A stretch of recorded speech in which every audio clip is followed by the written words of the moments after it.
accord. I think, and that's what's probably the scariest part for me. Oh, you saying that I have a history of being inconsistent? Yes.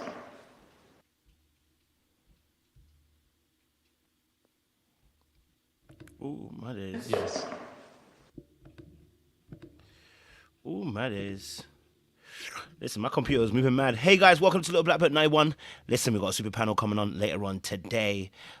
Listen, I hope you're all well. Listen, I'm having malfunctions all day. I don't know what's going on. You know the ones where the enemy doesn't want to see you progress. But we shall progress and we shall advance. Amen. Yeah. Listen, talking to you guys obviously about the never ever meets season 1 episode 2. It was an interesting episode, I can tell you that for free. Yeah, there was just a lot going on in this episode. We talked about it a little bit earlier on. We spoke a little bit about the situation going on with Sienna and old boy Brennan, but we're going to talk about a few other couples on this super panel as well. I love to see the energy in the chat. It looks vibrant, it looks wavy, and we appreciate all of y'all who are in the chat. As always, listen, we keep it members only towards in about 15-20 minutes. We're going to go members only, so if you're not a member, you won't be able to talk in the chat. So I would advise you to join the membership. It's £1 or $1. It will not kill you, it will not break you. Okay, all right, you good, all right, okay, you good, okay. But listen, we want to talk a little bit about the show. So, question in the chat for you guys: what was the craziest? What was the most interesting thing on the show for you guys? Type it in the chat. What was the most interesting thing that happened on this episode? Type it in the chat. I want to know your thoughts as well. Okay, what was the most interesting thing that happened in this particular episode? Okay, I know a lot of you probably want to say the same thing. Probably was Sienna cussing out Brennan as well. But I thought there was a lot more interesting things as well that was happening, because let me tell you something, baby. Baby. When Chris was talking to Sandia, I said, the Okay. dark arts are in full perspective. I said they want our brother dead. They look at this part here. That's So don't get that part twisted, though. if he's disrespectful, if he's done something that I don't like, as long as Baby, he's done something already that you don't like already, baby. He was talking to other people before you. Okay, I mean, so he was talking to the boys about the situation, and it wasn't favorable. That's what I'm going to say to you. Like, there was nothing good about what he was saying to the boys, and you were backing him up. There was nothing good about that. So I can't lie to you. And that was what I'm saying. Okay, all right. Chris knows exactly what he's doing. He's got himself a keeper. Okay, all right. He's got himself a keeper. He knows that that she is not strong enough to be able to put her own mindset out there, because as soon as he started to tell me how he felt, he was like, "You over emotional," and I was like, "Oh, damn." I was like, "Baby, he gon' twist your words and make sure that he gonna make sure that you guys are in a position where you're gonna always be chasing a ghost.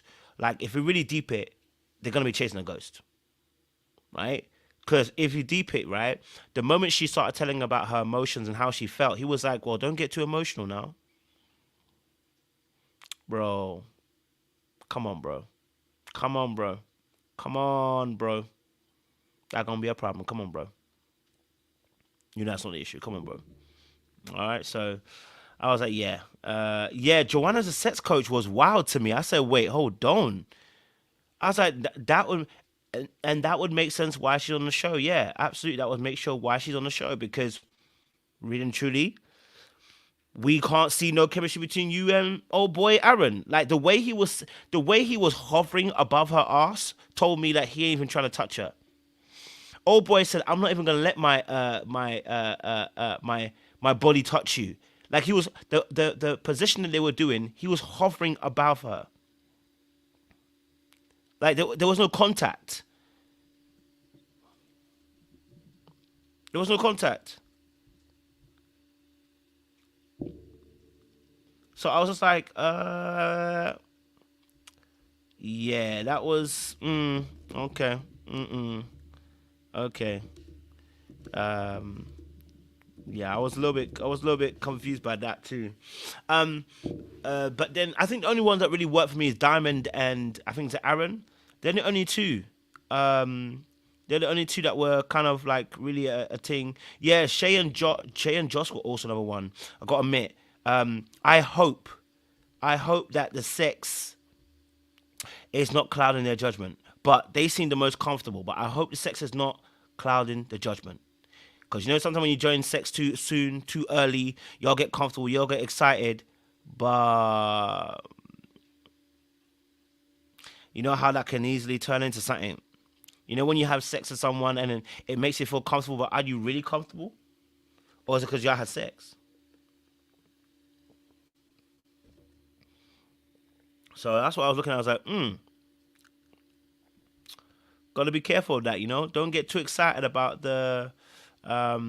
don't get too excited about how close they're getting if sex is so early. I know all girls got tingles and stuff, but then again, they've had 12 years to kind of develop an emotional connection. So maybe I shouldn't, I'm not gonna go too hard on them, but it's just a little something. I'm like, okay, well, maybe they are good, but just in case, I don't, the sex could be blinding y'all from actually seeing for what it actually is. So, because they was like, yeah, we already done that position. I said, oh wait, we done that position. I said, oh wait, oh y'all, oh, okay. You know what I mean? But I hear it. They've been dating. Dating is the loose word. Dating for 12 years. Let's be honest. They've not been dating for 12 years. They've been mashing up with people for 12 years. Okay, and then they've been talking to each other after.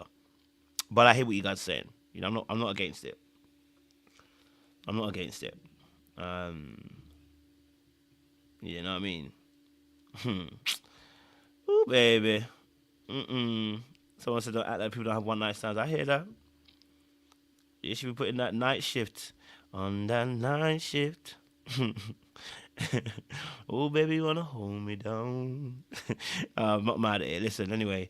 And then obviously Greg and Millie as well. Millie's let Greg know that she's gonna take it slow. Look, I'm a look. Again, I think they're pretty cool. I'm not mad at it. Yeah, I can't lie to you. Yeah, to be honest, look, let's be honest. Most of the couples here, we all thinking the same thing. Most of them seem like they're faking it. Let's just be honest, right? most of them feel like they're faking it. Let's be honest.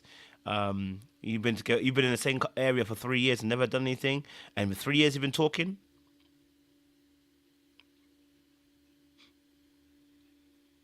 Yeah. So, yeah, I'm not gonna mad at it, but I'm just saying, just a little thought in my head. Anyway, but listen, anyway, guys, welcome to Little Blackbird 91. Shout out to Amani as one of our new members. Shout out to you, baby. We appreciate you. Make sure you like, share, subscribe, click on the bell button for notification uploads. We appreciate you. We're gonna get locked in. We're gonna get loaded. We're gonna get into this conversation as well, because baby, it's crazy right now. It's crazy. Okay, all right, it's crazy. All right, we appreciate y'all. Let me get Jay and Glenn on, and we're gonna get this conversation flowing because we got 2 hours max. I want to get straight into it, and wanna have some fun today. All right, let's get this show going. All righty, baby. Yes. Hey guys, good to see y'all. Yes, Jay, we appreciate you, baby. I'm loving the. Is that Chinese? Is that Chinese? Okay. Ray Dong Chong. That's right, baby. I figured out how these ninjas is acting up. I gotta bring my my martial arts gear in and stuff. I hear that. Have to come assassin. You ready? I like it. You ready with them nunchucks? All right. I hear it. Talk to me, Jay. What was the interesting thing for you on the show, man? What was interesting for you? It was a few interesting things in this show. One thing for sure is if we are doing any form of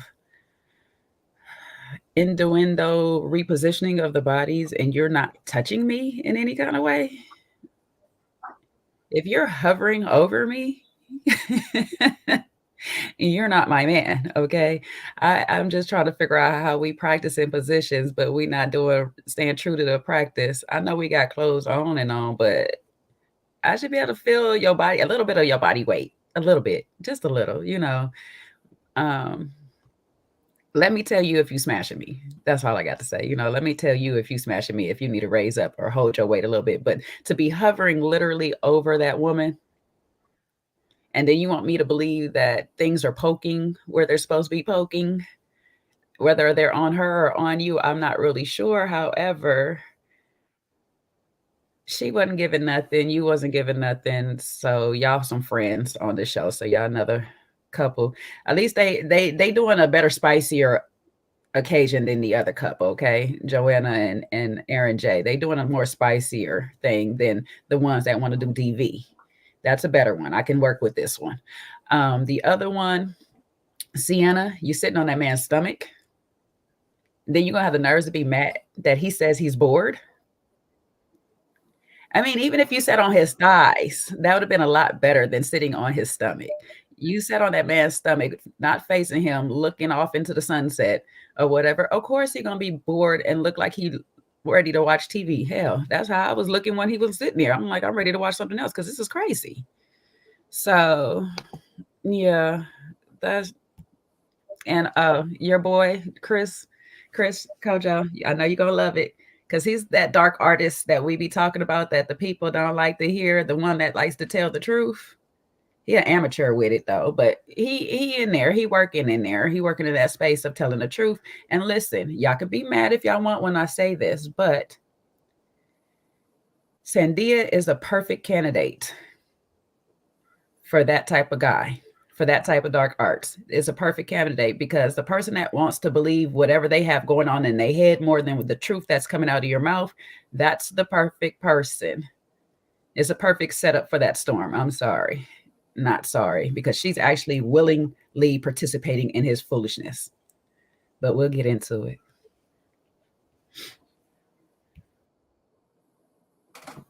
You told no lies. Glenn, go for it. Yeah, man. She back to Zendaya. She's delusional, right? What's going on? She wants it to be her way, right? I think that caught up with me or it made me really look at her. She's like, I don't want to look foolish on camera in those type of words, right? You can do whatever you want, just don't make me look foolish. You made me look foolish. We all know Chris is playing games with her because he meant what he was saying when he was talking to the men in the last episode. And she comes back to about we're not exclusive. That's a whole different conversation. But the Kama Sutra activity, you could see which couples were connected.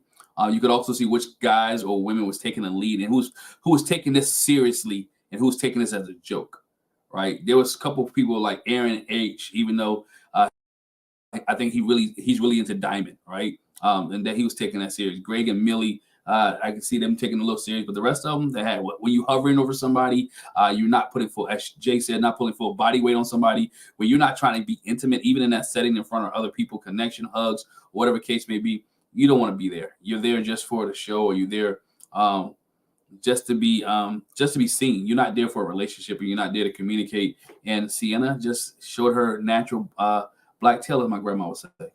And so we'll get into her antics and her conversation with him a little bit later. But it was wild for to be the second episode.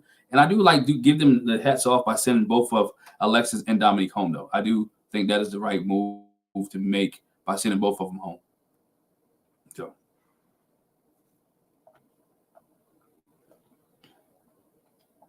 Thank you. Sean. What's Interesting going thing on? the show that what are you saying, brother? Good to see you, bro. Same here, same here. Want to get your interesting thing that happened on the show. Just one interesting thing, and then we'll get into the festivities. I wish that we wouldn't have jumped from the whole DV to right into the Kama Sutra of it all.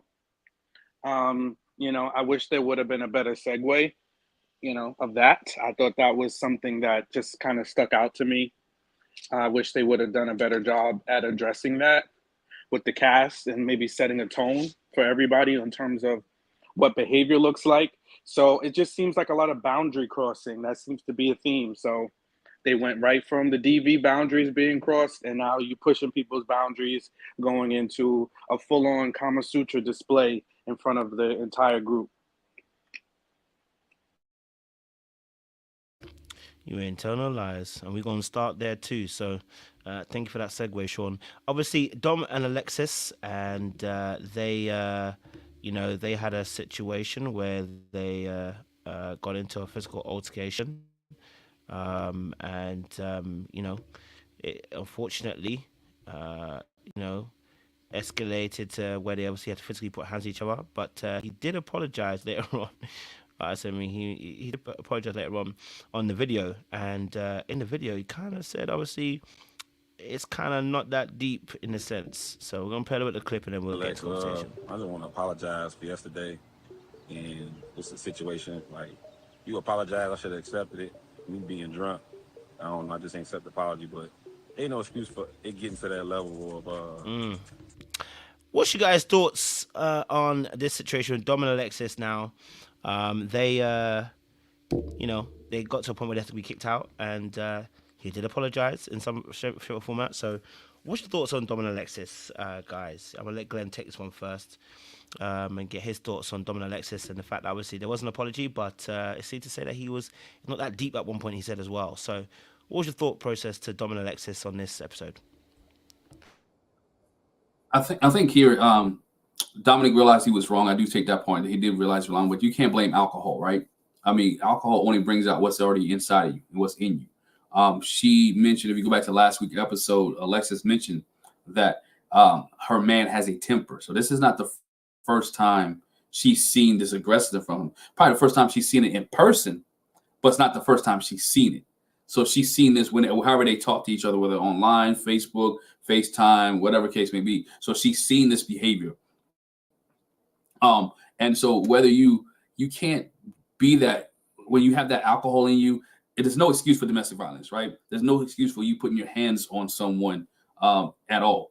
And so even though you apologize, doesn't make it right, because the harm was still there. She was shook, right? Just said, I think she's mentioned this was the first time this has happened to me before. And she didn't know how to handle it or process it. Taronda was trying to give her some encouragement, but Alexis did make in her mind, I'm done with this relationship, which I thought was great for her to say, you know what, I'm done, regardless of what he says, regardless of what happens, or regardless of how he moved after this. I'm not dealing with him. And there's some situations and some circumstances, and she was blessed enough to be able to get away. They don't live together. They're not together. So she has an opportunity not to ever see him again in this case. And some people don't have that luxury. They don't have that opportunity for their person who they're being abused from. But she did. And I think that was something for her to stand up. I think she had a good support system there. I think Taronda asked her good questions. I like the way the process went, how she encouraged her and told her, look, move on, do what you need to do. But also at the same time said, the rules of this house, no physical touch. And she held her accountable for her actions as well, right? And I think that was what I thought was kind of key there. She both were held accountable for their actions based off what the show could do. Now, after this, they're on their own, and hopefully they can get the help they need, so this process or this thing never happens again in any of their relationships. And so that's one thing that I thought, both of them were totally wrong. Can't blame alcohol, because alcohol is what you are, who you are, whether you drink it or not. He heard what he heard, and even before the alcohol, he was upset at the fact that she was talking about dude hoochie booty shorts. He really wasn't attracted to it. So all that compounded into it made him go off. And like I said, this is not his first time, in my opinion. Don't know. Allegedly, I don't think so. But his anger has been brought out there and been brought up before. So, just hope they both get the help they need to heal from this and move on, and doesn't happen in any other relationships they go into.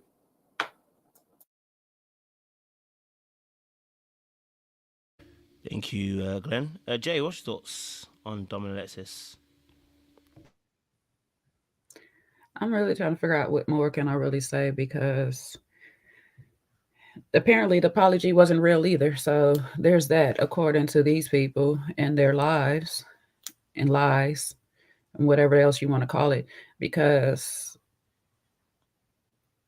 maybe in that moment you felt apologetic, but right now you telling us after the first playback of the first episode that we the ones in the wrong for seeing what we seen, and it wasn't that deep, like you said in the episode. So I'm sorry, I just really cannot take this apology for true. It was given, I want to stay on the show a little bit more longer, so let me go ahead and say what I need to say so y'all could possibly keep me here. And when that didn't work, now we just might as well confess our truths. So the truth is, the apology for me was not real, because you will still be apologetic right now in this time and space after this thing aired just recently, and you're not. So there's that part.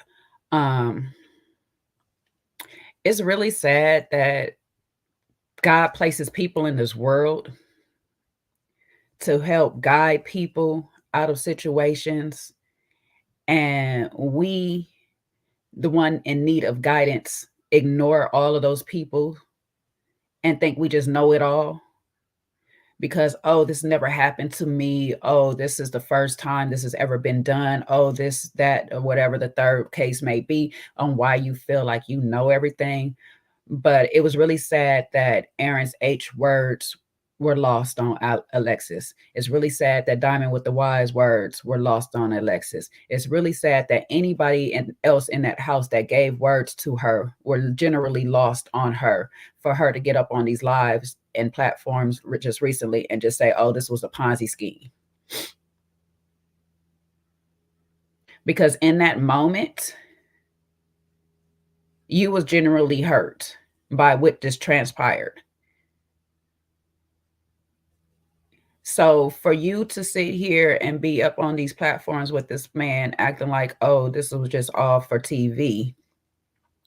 We were just doing what we needed to do to spice up the cameras is really crazy, because now you're actually doing what a lot of DV victims do when they're staying with the person. And I'm sorry if I'm triggering anybody right now, but this is the truth. When you're staying with the person, you start to make excuses for their bad behavior. You almost blame yourself for why they did what they did. But I'm going to tell you now, it is not your fault, and it's not your fault for deciding to put up a boundary afterwards to keep them people permanently removed from your life. That should have been the best thing you did. You could have came on your own platform and say, you know what, I don't have no ill wills towards that man, but I just want to keep my distance because I didn't like how that went down. You could protect that man from a distance. You don't have to get up on the platform with him and literally try to play in our face, because honestly, you're only playing in your own. And then when you actually do get into a real life situation like this, nobody's going to believe you. That's going to be the sad truth of it. I would never play with this. I wouldn't want my daughter to play like this or whatever. This is just not something that you play with, because this is very serious and can be very, very detrimental to your life. So really, I don't know which more to say to these people, but everybody else out there, I hope you did look at this, really take, I mean, I know we could feel some type of way about airing it, but we can look at the good up in it. If you see these type of men approaching your life, if you see these type of women, because sometimes it be the women that do this stuff. If you see these type of people approaching your life, stand clear of them. Love them from a distance if you have to. But do not let down your boundaries to be put into these positions. And if you happen to get into this position before your boundary is put up, that's okay. Walk away though. You still have the opportunity. As long as you have the opportunity to walk away, do that. Seek help. Find whoever you need to find to help you get out the situation. Pray to God, because he will actually put people in your place. You know what I'm saying? You're still going to have to do the work, but he will put people in the place. And when you put it in place, listen to those people. It is really crazy that you have a man telling you that he has went through DV himself by the hands of a woman, and you still sit in his face and say, I hear you. Okay, don't care. Because that's basically what you did, Alexis. It's sad that I'm pretty sure some of these other women that was in that space with you probably shared some of their stories that they didn't air out of respect for them. And you sat there and was just like, I hear you. Okay, I'm not going to talk to him. And then the next day, or however long it is, you're back on the phone with him. So anybody else out there that really do want that help, I hope you did see the lesson in this episode and didn't. I'm sorry that you had to relive whatever your traumas may be or whatever you went through because of it, but I hope that it helps you find your way.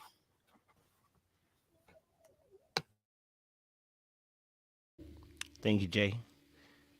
Sean, what's your thoughts on Dom and Alexis? Yeah, I think unfortunately they are both extremely immature, and I think Dom at the end of the day is more focused on downplaying his actions and trying to minimize what he did so that he doesn't look bad, versus looking at this as an opportunity to change his behavior and looking at it as an opportunity, hey, I need to learn better so that I can make better choices. And seeing people's reaction, to it, no matter what he felt, enough people saw what transpired and the impact that happened from everything should be enough for him to realize this isn't appropriate. This isn't something I should be doing. And instead of creating a narrative about how they met and how they got on the show, look to say, hey, I messed up in a big way. And although it didn't escalate to, her getting bruises, it doesn't have to be that. So, just very, very disappointing in his lack of maturity and lack of understanding and how to govern himself as a man when it comes to women, and the sad part is there's a good population of men out there that think that way and that think it's okay to engage in that kind of physical that kind of physical wrestling or use your hands when you have a problem in a relationship.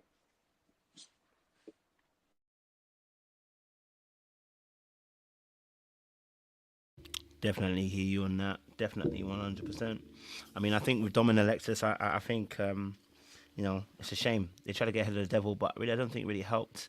Like I said, if they had not acknowledged it and actually got us on key learns, they would have this could have been actually a growth moment. But seemingly because we're playing it down, it plays in, like you said, Jay, it plays further into that DV narrative actually. Almost as if we're trying to gaslight us into what we didn't see, what we saw on the screen. Y'all didn't agree to have a fight. Like, I just needed to do, like, you actually didn't agree to have a fight. You agreed to have an argument, and it turned into a fight. If I agreed to have an argument with Jay or a Seaway, and I'm saying, let's do it for the TV, my thought process is not to make it get any more than an argument. I don't need to get physical, because it's not in me to do that, right? Number one. But number two, also because we never agreed on that, right? So playing that game with somebody and then going and doing that on live on television too, when you haven't agreed to it, yeah, it's very wild. And actually, it makes you think, like, okay, hold on a minute. If you're willing to go that far with me, like, hey, and you haven't made me aware of this, you probably do this in real life. That's what I'm saying. Like, trying to get ahead of the devil, trying to say, like, it just makes it worse. It should just been a case of, like, hey, look, you know what? I got this wrong.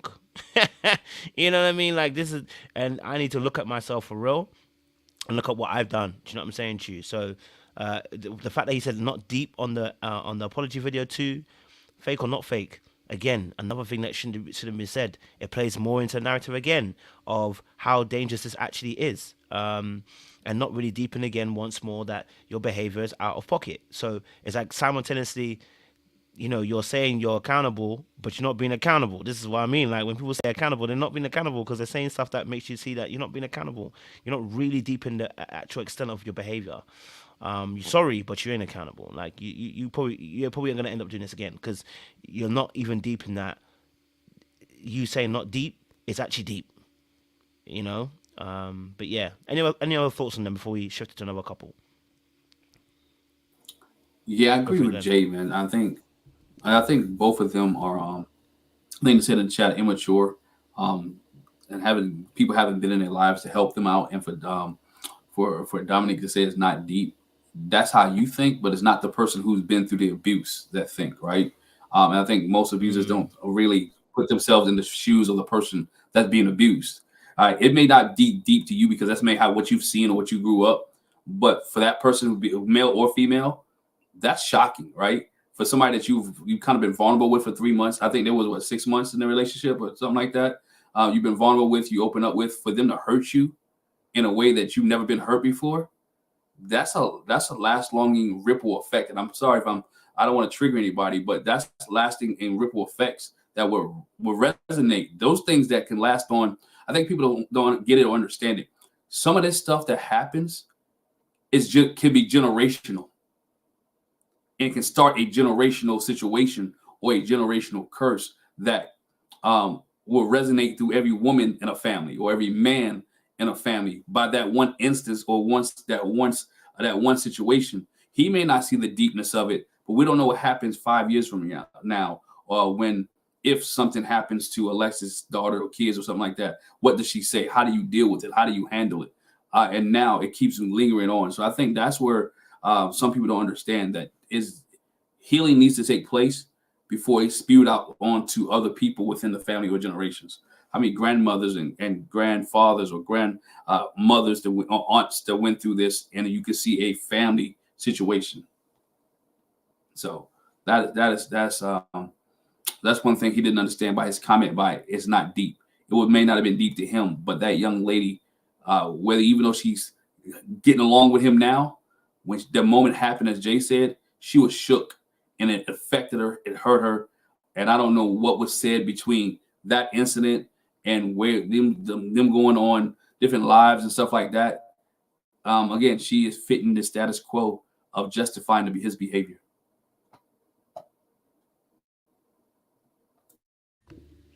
Go for it, Jay.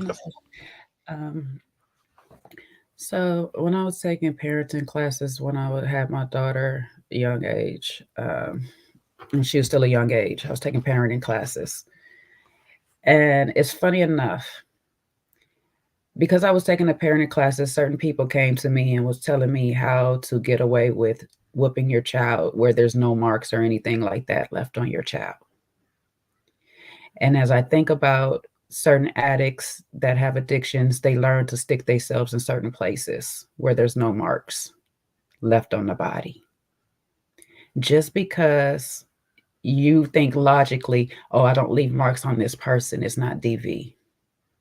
You start to learn things or places or ways to, quote unquote, handle people that don't leave marks, so to speak, on the outside. Let me put it like that. They don't leave marks on the outside, but there's still internal marks. There's still internal bruises that person goes through.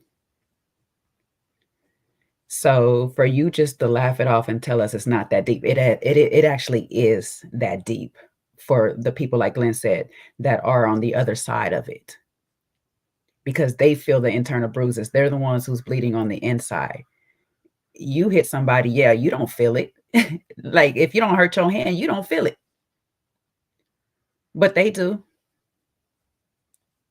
So when you're thinking that it's not that deep, put yourself on the other side, sit in them rooms with them people that have survived those incidents and actually listen to their stories. You talking about he's running around telling all these different platforms, oh, everybody's sharing their story and I don't really care like that. No, you need to care. Listen to those stories, because those stories help you realize just how deep it really is.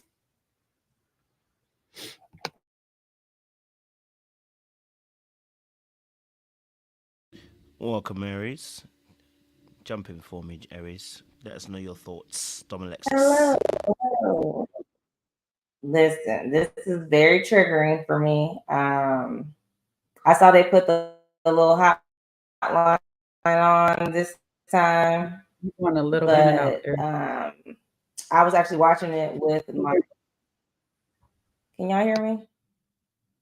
Hello. Yes, it's a bit of delay and it's going a little in and out. Oh, okay. I thought it was just me. Yeah, I okay, my Wi-Fi was playing up. Give me 1 second. Let me turn this down. Hold on. Maybe this will help reduce some of the. We hear you good while you're off cam. So I was gonna say, why you fixing it? Okay. Yeah, I was just trying to fix it again. Hold on, let's see. But I'll do it. Well, I'll just say this while I'm on. Like I've been around these type of scenarios, and it is very, very triggering. And people need to take every type of situation like this very seriously. It's not nothing to play with.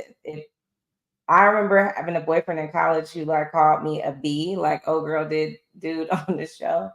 And when I say I lost everything, I lost my mind. Like I'm like, oh no, done, cut, it's over. Like you have to nip that stuff in the bud immediately. I don't care if you yell at me, if you come towards me, you flinch towards me. I don't play with that. So she definitely should not be, taking this lightly. I was in a family with domestic violence and stuff like that. So I've been in that environment and I see what it can lead all the way to. It is not nothing to play with. So people need to really I don't care if they said, I don't believe that they were faking. I don't believe it. I think that's just them trying to like, you know, justify it or make it seem like it wasn't. No, the way her face was looking, I looked dead in her face when this was going down. I'm like, this is not your first time fighting back. Like she was fighting like she was ready to go. And I'm like, so y'all both have been in these type of scenarios before, and it is not cool. And just to have that on camera, it's just not good. Not good. And I don't know what this little PR thing they thought they were doing to cover it up was going to be, but it's not giving what they thought it was.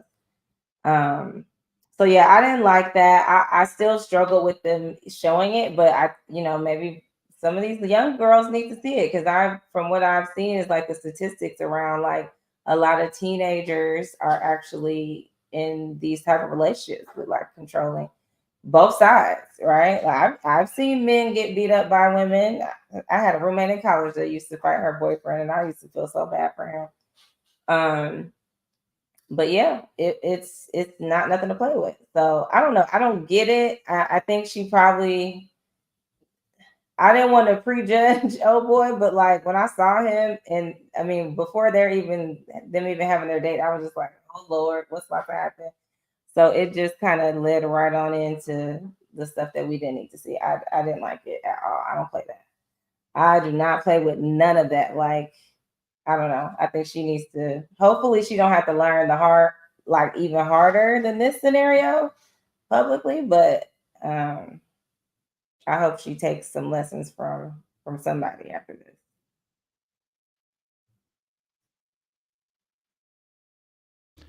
Thank you for that, Aries. Appreciate it. All right, let's move it from these two. Thank you guys for sharing your thoughts on that. So it was definitely needed, and hopefully they're watching and they hear it and understand it. That how this is nothing to play around with, and that this, no matter how much they try to play it off, this is a real life situations happen like this, and we unfortunately are not buying this excuse of, we were playing around, because, that's not how you play around. You know what I'm saying to you, yeah? Especially when you're in agreed, okay? Y'all didn't even agree to do a play fight, so, in that aspect. So, yeah, I'll leave it there in that sense. All right, let's move on. Let's put another couple. Let's talk, obviously, Diamond. Start with them, Diamond and, is it Aaron? Is it Diamond and Aaron? Who they're a couple as well. They're quite interesting. Is that I want to see if I can get you guys a clip for that so that you guys can remember who they are. Let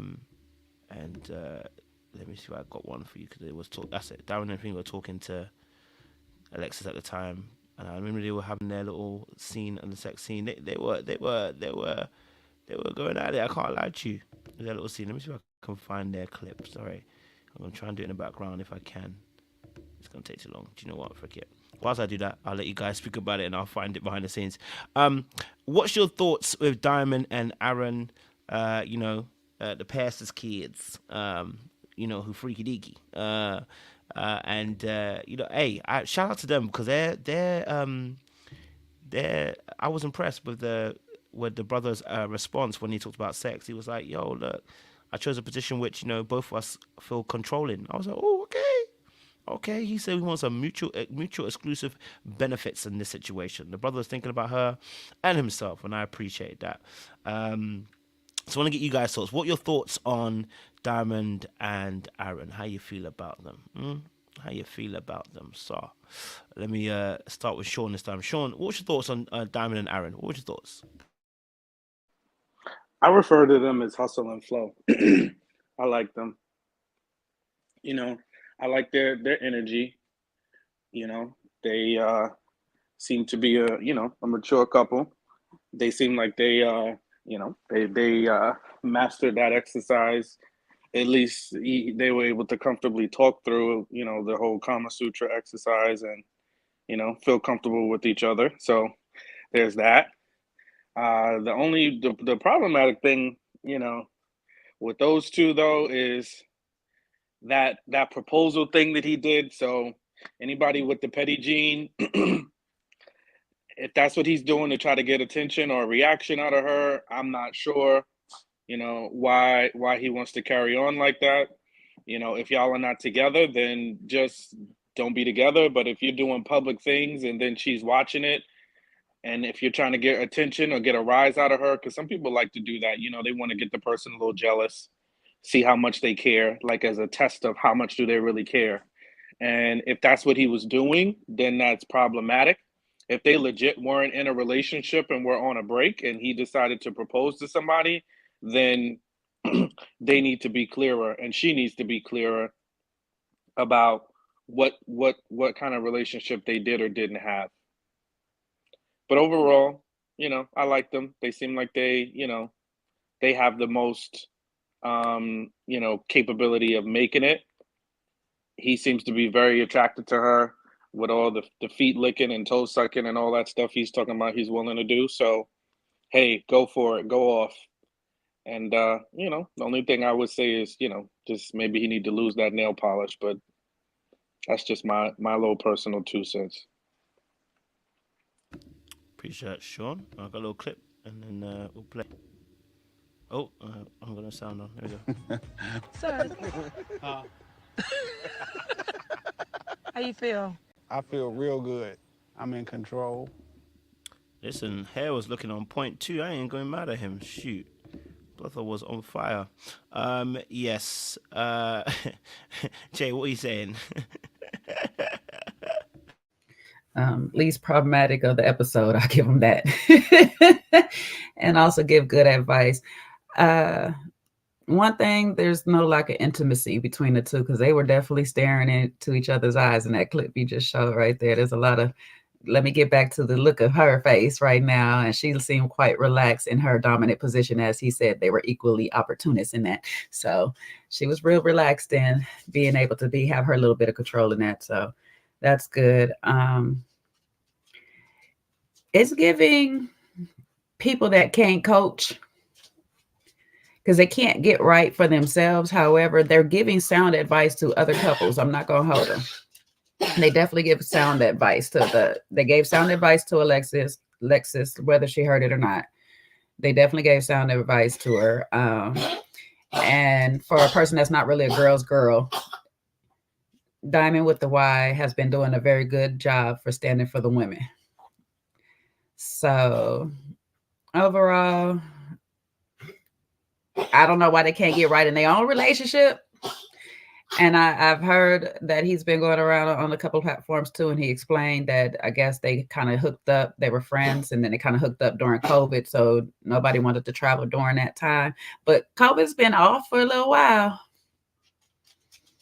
I mean, as soon as COVID was kind of free, I'd have been trying to see you. But I guess that's when the proposal came up. So maybe that's why that happened too. So we just need to, like Sean said, get into this proposal thing and sort that out instead of being in all these positions. And that's it. Yeah, I kind of agree with Jay and Sean. That proposal thing got my mind wondering, right? Y'all been together 5 years, but within the 5 years you proposed to somebody else. And you happen to catch about it on Facebook. So I think that's the difference with me. But from this episode, I think they were he did a good job covering her, good job protecting her, good job making her feel safe. I like them. He's trying to do all the right things. I just want to see it play out, right? I want to see how it plays out with these two, and see if he really moving in that direction, right? If he say he loves Diamond, he likes Diamond, he loves Diamond. Just want to see if he could continue to cover her and make up for his past behavior, and if he really is sorry for proposing to somebody else. I mean, only time will tell. Like I said, he's saying the right things, he's doing the right thing right now. I just want to see with this couple if they can play out. You can tell that the affection and the love and the care is there as they was gazing into each other's eyes, even for the position that he chose. Right? I know he said he was for covering her, or it was because for both of them to feel dominant, whatever the case may be. But I thought it also was for him covering her. She probably didn't want her to get. I'm not saying this to be rude. Probably didn't want her to be in an uncomfortable situation at that time on camera. So he picked the one that was comfortable for both of them and more intimate for both of them on camera. So I like Aaron with the H, and with Aaron H. I like how he's taking care of Diamond right now.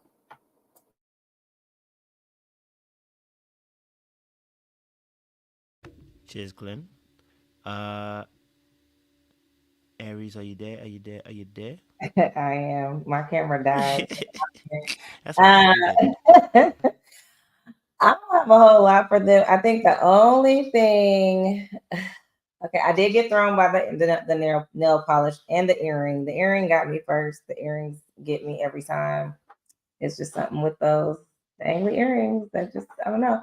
And she seems very, like the roles are kind of, you can see her being a lot more dominant than him to me. And one thing that got me there was when she said, no, they both have they both have dangly earrings, guys. They both do. Anyway, so the part when she was like, you should have came and got me when old boy was acting up. I'm like, what you about to do? The women were getting on my nerves a little bit right there when sorry to go back with the Domonique situation. When all these women are going up into this man's face and she's talking about call me, I'm like, child, what you about to do? So, but I don't know. The proposal thing, I'm still confused. Like, what is their, like, were they supposed to be exclusive for real?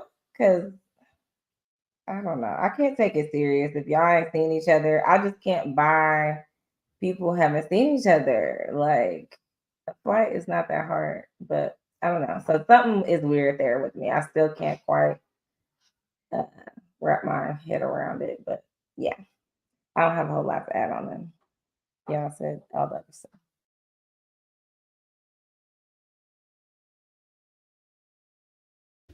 Cheers, Aries. Glenn, have you gone already? Go for it. No, I'm good. I already went. Oh, who hasn't gone? It was Sean. Was it Sean then? Sean, I haven't gone. Sean, talk to me. Got past the freaky. I thought I went. How's everyone gone? Yeah, Sean was first. You took a nap? He said he called some hustle and flow. You started with him. You're right. You did say hustle. Yeah, you started with Sean. Everyone's gone then. Did Jay go? Everyone's gone. Now I'm confused. Yes, I went. Y'all remember the dog? Bambi was barking at me, talking in the background. Because you Yeah, make us I all was over fall asleep. I'm not asleep. My jaw is hurting. My jaws. That's why I'm not on the camera. My jaw's aching. But I was about to say you was about to go somewhere all wrong when you started off. No, my jaw's hurting. My jaw's hurting. That's why I've not been on camera. My jaw's aching. I don't know what's going on. So I took myself off camera. But no. Okay, everyone's gone. My bad. Apologies. But well, listen. My thought process to these people. First of all, Diamond and Aaron. Personally, listen. We saw Aaron. Aaron's quite a suave guy. You know what I mean? I love their energy. Like they seem to be. I like the fact that they seem to be on the same tandem, on the same kind of like spectrum, in the sense of like even when how they handled Alexis, they both were there together, handling the situation. I love how they seem to be intimate, but they were comfortable with one another as well. Like, so, the way they did their position, they seem to be again in alignment, seems to be pretty cool. Like I feel like, I feel like they have a good chemistry and a good. I don't know about, if they're compatible per se, but they seem to be very, very much in alignment. And they seem natural with it. It doesn't seem forced. So those years that they've been spending away clearly have pushed them into, have clearly brought them together now, and they're definitely in a more comfortable space. I don't know if they've hit the boom boom room already. Maybe that's why also too that could play a role into the comfortability. But yeah, they seem to be in a good space. Now, I like you guys, everybody's got the same thought process. I got the same thought process. That story about what he was doing or how he married that girl or almost married that girl is still on my mind. Okay, I forgive him. I mean, it's not my place to forgive him, but I'm just saying I forgive him, but I ain't forgotten. You know what I mean? I'm like thinking about it because explanation just didn't hit for me. But I like them. I think they're pretty cool. Yeah, I think they're a pretty decent couple. Now, the brother's got a good hairline. I'll tell you that for sure. Now, I don't know if he's, that swell that he put in his hair. Even me, I had to look at it some way. I said, damn, I need to look at my hair. He put a swirl in there. He put a hat on there. He put a hat on. He became a new edition member. I was like, this brother became brand new. Like I was like, yo.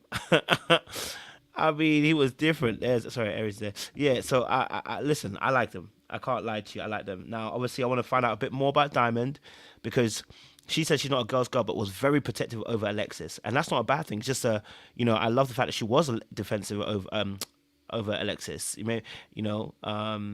Because she was immediately there. And at one point, she was even talking for Alexis. Now, I need her to stop that. But, she was like, I'm going to answer for Alexis. No, Diamond. I'm going to need her to answer. But I definitely hear what you're saying. Defend old girl. Make sure she's safe. Talk to her. Make sure she knows that, what's what. But, yeah. I definitely like them. I can't lie to you. So I'm waiting to see what happens in the next kind of couple of weeks in the show. Any other thoughts to Diamond and Aaron before we move on? No? All right, cool. Let's move it on then, shall we? All right, cool. Let's move it then to should we say Million? No, let's go Joanna and the other Aaron as well. Is that not Aaron? Is it another name? Okay. Yes. Sure. No, So his name's Aaron. names. You're right. Because I wasn't sure these names. Yeah. I was just shaking my head because the couple itself. That's why I was. Oh yeah, listen, baby, listen.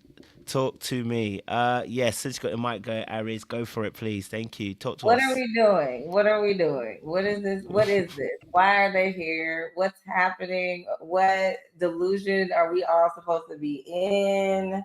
I'm confused. She is mean. Rude. She does not care about that man. She don't even like him. There's no chemistry. He has the dangly earrings. It's a lot going on. It just looked like how long were they supposed to be talking online? What was their time frame? Because what conversations it's like I haven't even really seen them have real conversations on the show. Like how are they even talking? 9 months? I'm just not seeing it. Like, it was so funny because literally the whole episode, she's like, she's making it very obvious that like I'm good off of him. And it's like, why are you stay? Like, just leave, girl, because this is just a waste of time. She don't want to get in the hot tub with the man. He said like he didn't even want to touch her skin. Like he did not want to touch her body in the sexual position part. He was like levitating.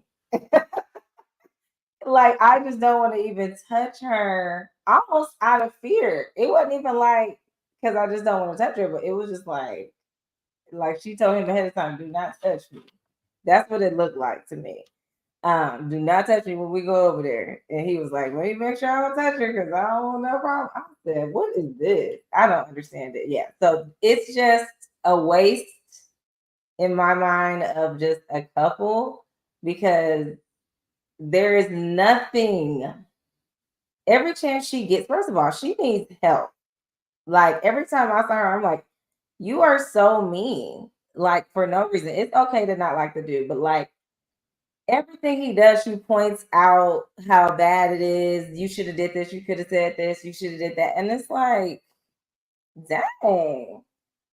Like, it's annoying. Like I don't know what he sees in her, if he sees anything, but you definitely don't see nothing in him. So that's what I got for them.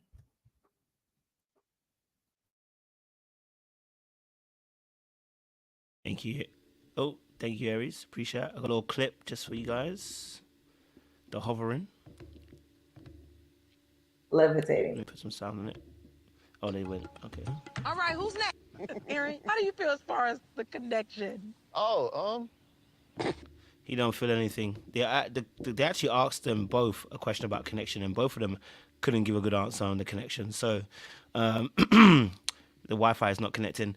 Let me go.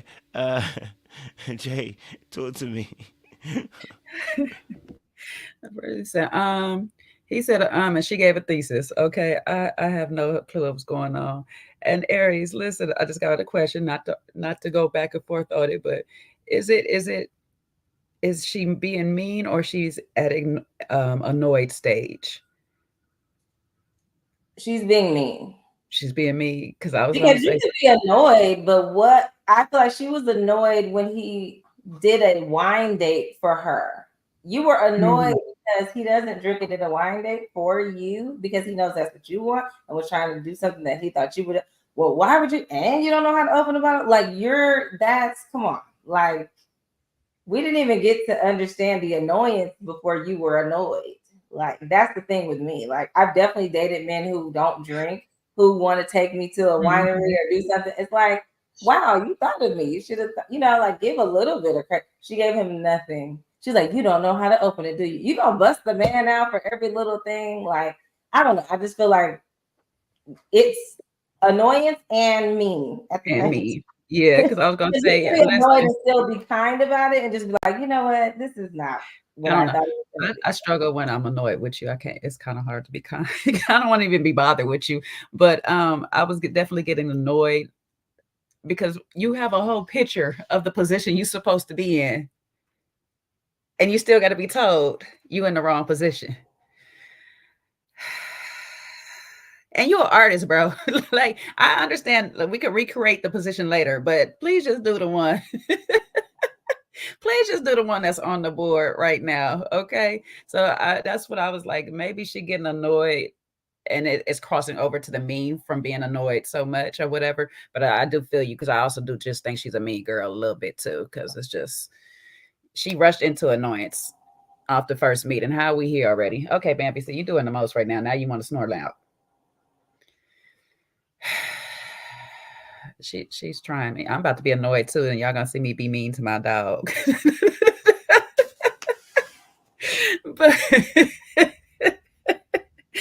but I don't know what to say with these two, and I'm just trying to figure out. You're a sex coach, as she says she is a sex therapist, sex coach. I'm not really sure what's happening, but you was just laying there as bored as Brandon was on the floor. Okay, at least Brandon had a reason to be bored. You were just like this, like poke it up a little something or something. Like, baby, I don't feel you. Sit down. Tell him to sit down. Get a little closer. Don't. You all right? This is not Twister. He was sitting there looking like a game of Twister. You know, when you play with your siblings and you ain't trying to touch them. That's how he was giving. So I don't know. And he's like, well, it's going to be good. I can't wait if we ever get to do this. I don't think you ever going to get to do it. But if you want to convince us that her being upstairs while you decide to be in the jacuzzi is fine with you because you don't like clingy people. Okay. All right. Because listen, why you thinking that y'all in a good, healthy relationship, she going to be off frolicking with a whole nother man in the meantime. So just watch it back, Aaron J, because she's not feeling you. She's not really feeling you like that. Clearly, because you ain't even sitting on her properly, so she can't feel you at all, literally. So there's that too. All right. Damn. Yes, Sean, go for it. Yeah, I had to go back and rewatch parts of the show because clearly I was on Jay's live last night and I was very confused about who said what, who sat where. So when I got a chance to rewatch it, it was so interesting that not only are we saying that there's no chemistry between the two of them, the other couples said the same thing. The other Aaron H, was like they have the least chemistry. Also said that she overtalks it. She was when Taronda was asking her about how she felt and their chemistry. She's just talking in generics, all about the activity versus how she feels about the connection between the two of them. And then another part that I misunderstood was when he said something about the sweatpants, he's talking about her. So he said her booty, it was poking out a little bit. Now he didn't use the word booty, but he said, I see that thing poking out a little bit in her sweatpants because in watching it, she had on sweatpants and Jordans. So I don't know. I don't think these two really like each other, and I definitely don't think that she likes him. She has the ick. If she had the ick from when he missed his flight, because I also had a chance to watch. She did a brief interview on Kamisha's channel, and she still was talking about how annoyed she was about the fact that he missed his flight because he lost his ID, and why he doesn't have a backup ID. I'm like, listen, 9 times out of 10, somebody loses their driver's license, they're not going to want to travel. As much as you might have your passport, you want to try to find the ID if you can find it versus trying to travel, especially if it's something very, it's not like, life or death trip. So, again, is it irresponsible? Sure. But, the way she's just been going off on him since day one, to me, I think she just needs to be more self-aware of how she comes off. And I don't see that in her. She just seems to be like, this is what's on my mind. This is how I feel. So I'm going to say it. If you get on my nerves, if you do something that I don't like, I'm not going to think about how it comes off to you or how it feels. I'm just going to say what I think. And it's unfortunate. There's a lot of people out there like that they just feel like they can just say whatever they want, whenever they want. And as long as it's the truth or it represents their feelings, it's okay.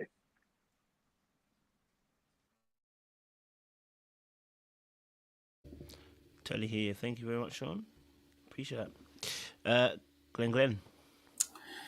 I just have. Are we seeing Joanne or Jody?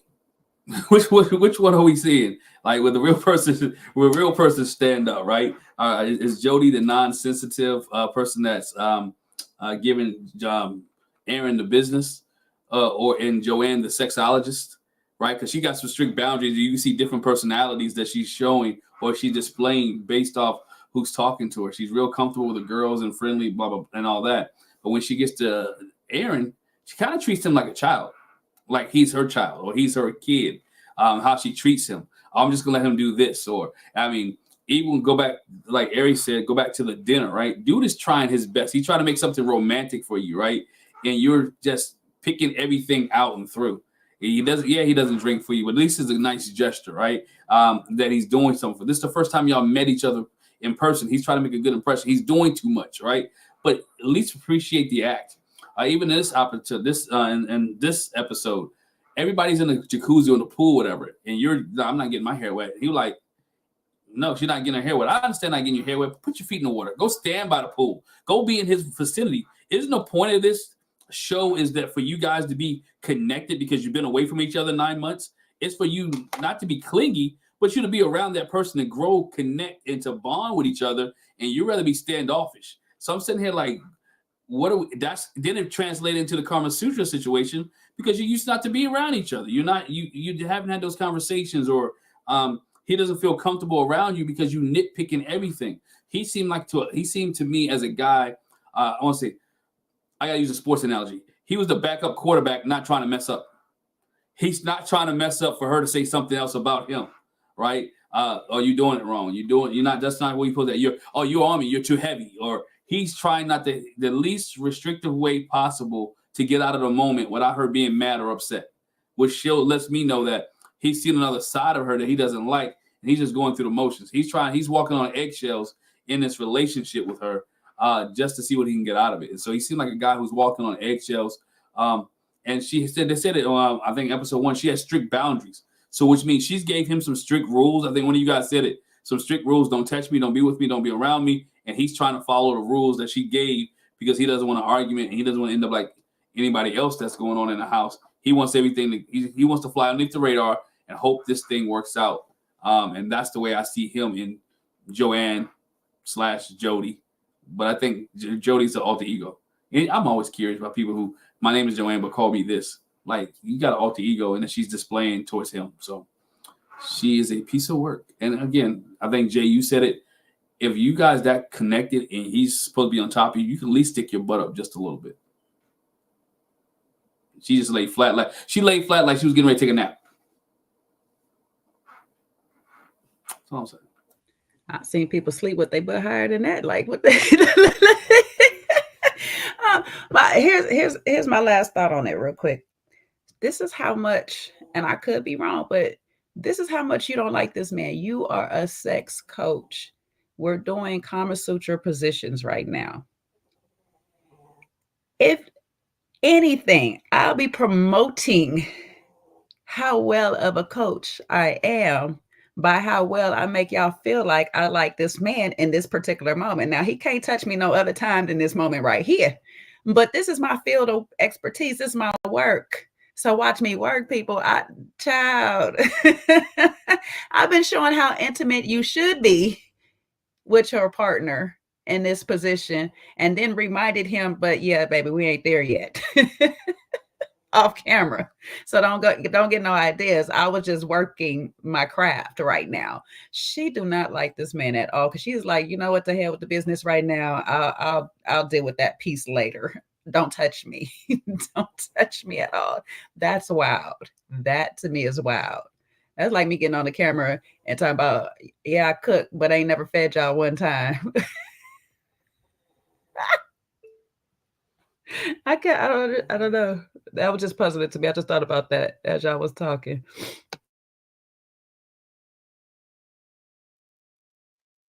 I just am trying to figure out why they have them on the show. Like, for real. I want to see the beginning. I didn't see nothing in the beginning even that said like, oh, I can see how they connected. Nothing.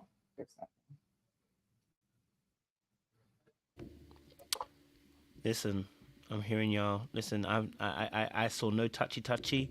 I saw very respectful behavior. And it almost felt like I can, the Holy Spirit and the Bible could pass through that gap. You know what I'm saying? True, like there's a lot of space between the two of them on that position. They were on the floor. Like I said, my concern was really more the comment that they both made, which was about connection. How do you feel about each other? And she was like, yeah. Now they probably cut it and probably maybe she said something after, but the fact she had to pause that first, a little bit, yeah, she ain't got nothing to say about him, and he ain't got nothing to say about her either. And they'll ask him a question. He was like, yeah, well, if the way my pants are, it's a proof. I said, okay, sir. You ain't got an answer either. So, really and truly, I feel that these two, they need to cut it. Okay.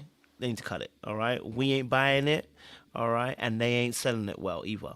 So either y'all going to be committed to the role, or I need you to leave it alone, okay? Because it's not given that you guys are actually liking each other. Or if you did like each other, it was a long time ago, and the feelings have obviously deaded, because ain't nothing happened at this point. Like, there is no sparks, no vibes, electricity dead. Like, you know what I mean? Like, this thing has gone, it's off. Like, and we can see that, and your cast members can see it. So clearly we're not the only ones who also are seeing that as well. So probably need to look a little bit deeper into that.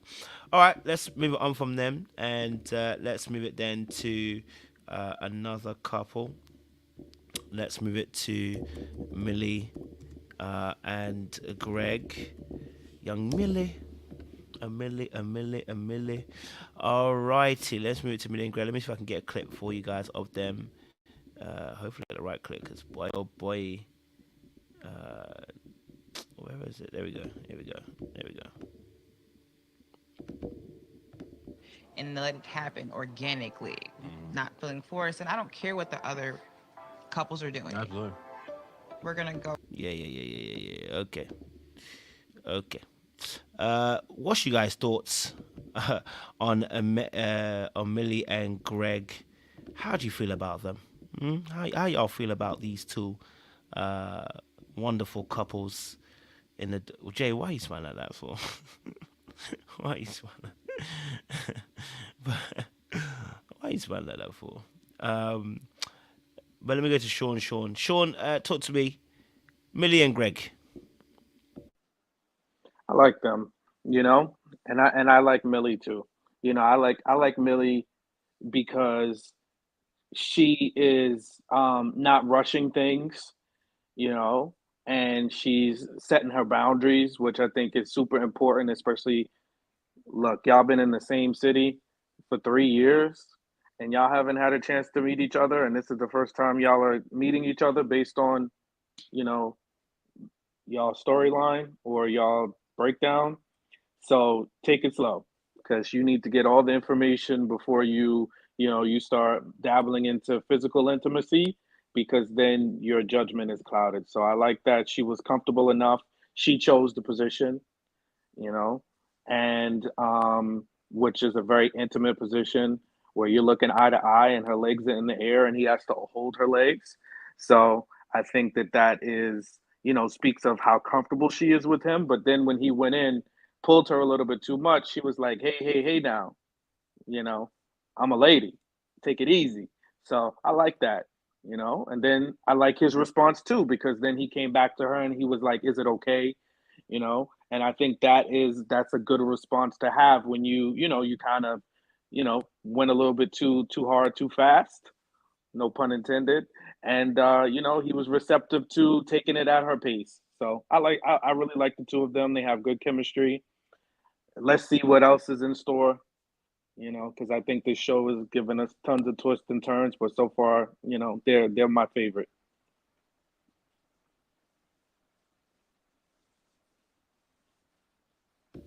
Thank you, Sean. Let's go next. He's feeling froggy. Jump. Hey. Thank you, Aries. I'll go next. I'll go for it, Glenn. Glenn saved Aries because Aries with a finger, and that was what I was gonna say. Go for it, Glenn. No, go for it. Oh, now ladies first, Aries. You more you ready if you want to go Aries. Her finger moved. I was like, I'll go after you. I'll go after you. And I do agree with Sean. I was going to say the same thing about how Greg responded to Millie when he pulled it. He came in and he pulled her legs real tight. And then when she mentioned something, he was quick to change his behavior and to apologize. And you've seen that a lot with him. He's changing his behavior because of who she is. And I like the fact that she's speaking her truth. She's speaking her voice, that she's speaking up and say, this is how I want you to treat me. This is how I want this relationship to be. I want this, and I want it to happen organically. I'm not here for anybody else. I'm not here for the TV. I'm not here for the show. I'm here for you. And we're going to move at our own pace. And matter of fact, not our own pace, but you're going to move at the pace that I'm going to set, because this is how I'm going to carry it with you. But she's also reassuring to him, look, this is going to happen, but it's going to happen at our time, right? So she's not shutting him out, but she's giving him some incentives like, hey, if you keep doing what we keep working on this thing together, we'll get there, but let me feel comfortable. Let me feel safe. Let me feel right. And I think that's the key with her, why I like it, is she's able to speak up and share, and he's able to listen and change his behavior, because in his vignette, he it's not what I want to do, what I'm used to, but I'm willing to do it for her, right? On something to that extent. So you can see that he's willing to make that move for her. I'm still confused how you live across town from each other and you don't see each other in 3 years. That's, to me, still confusing. It's like y'all both live in LA. Like, go down to 405, whatever case may be, and go meet each other, meet somewhere in the middle. That's confusing, but I guess that play out a little bit later on, see why, is he a reform player? I just have questions. I think they're a good couple. I just got questions that have not been answered yet. Right now, they're the best that we have that's on the show, in my opinion. So.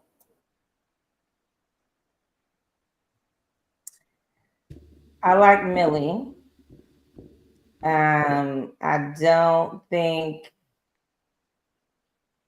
Greg is something's weird with him. First of all, me and my son were watching. I'm like, his facial hair is already throwing me off. Like, I need to know more about this man. Like, what is your life? And he's hecka thirsty. Like, that's throwing me because when they did the Kama Sutra thing, he like the people had to tell him to ask, you know, be like, are you getting consent or whatever? And then like when he did the fake sneeze and like fell on her, I don't like that because you're trying to be slick and she already told your butt that she has her boundaries. So I don't know. It's something off with him that's not working. And yes, she's setting the tone, but a relationship is not going to work with one person doing that. Because if she just keeps on putting the boundaries up and he's like, I'll do this for you, it never works like that. It never works. Y'all got to be on the same page with all of the things. And he's like, what, just waiting for the green light? Whenever you say, we're going to go. You know, it's like he's not really thinking in the same manner as her. I think she's serious. And he's like, he's trying to make it look like he's serious, but it's just something not. I don't know what it is. I'm just gonna have to see. But I did see a part where I don't know if that's a preview for next week or something, but the only part I remember is her turning her head when he tried to kiss her. And I was like, oh, when you turn the head, that's just. Mm-mm. So something she's feeling with him, because I feel like she wants to like him. Like she, you know, from the beginning, he did the date, it was all cute and everything, but it's like she's feeling the thirst that he's like trying to push the bound. You know, it's like, let it happen. Don't just be like, come on, let's go to the boom room. Let's like, can you warm me up?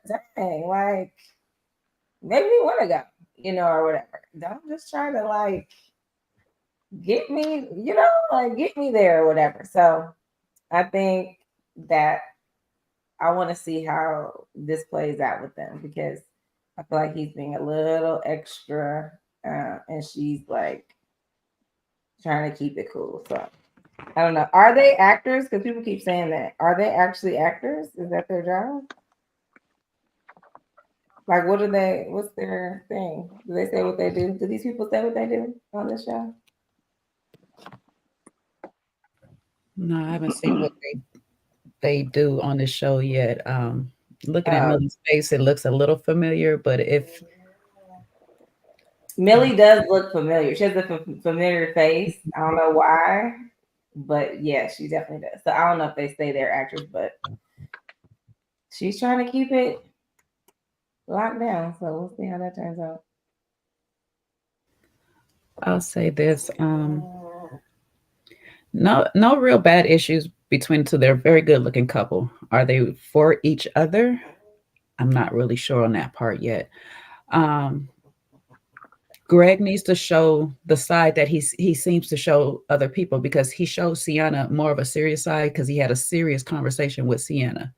And I said it last night on my channel. I don't know if it's just a nervous tick that when he's around and he's in Millie's presence, everything is a sexual innuendo or leading to a sexual direction. And if that's just a nervous tick, or if that's all he thinks about her, because Sienna got more of him than it seems like Millie seems to get. And that's what she said when she first got here, is that she wants to see a serious side. So he needs to give her more to open up and let down some of her walls. I love the fact that she has such strong boundaries, but I'm wondering if they're too strong. Because just because Greg might not be your person, she gives me a little bit of sense that nobody could be. Like, you have to do a lot to get to her. And she could be missing some good people just because she has these boundaries up very hard. But I do like that she stands her ground with hers, especially in this moment with Greg, because something, like Ari says, is a little off with him. And I'm one of them people, like, if you give me too much of you just on a sexual notion off rip, I kind of pull away myself. So I don't know if that's the reason. I was trying to go back to remembering what he said was, I think he said that she was a bit guarded too in the very first episode, and that he would have to break down the walls. And I'm like, brother, you're doing it the wrong way. You're doing it the wrong way. She says she's here. She says she's here for you. So show her more of you instead of just this one dimension self. You know, this is all we, so far, this is all we see. Now, of course, we get the edited version. So maybe this is just what they keep giving us. But it's not enough. Whatever you're giving her is not enough for her to say, yeah, let's actually go to this next step. I trust losing you as a friend and making it work as a relationship. So right now you're so friend zoned that she's not even trying to take you out of that space in no capacity. And it's not like you're not a good looking man or whatnot. It's something that you're actually doing or saying that is keeping you in that position. So I hope somewhere along this course that he kind of figured it out what he's doing that makes her stay guarded. And I hope for her sake going forth, even if this is not her relationship, that she can learn how to relax some of her, not her boundaries, so to speak, but some of the guard that she has up just in general, because she seems very solid or whatnot. But there's something like, even when they were having that conversation on the couch, you could almost see like a film or something in between them. Like there's a distance there. So whatever she got going on in her life, in her head, that Sean, you getting out the car, baby?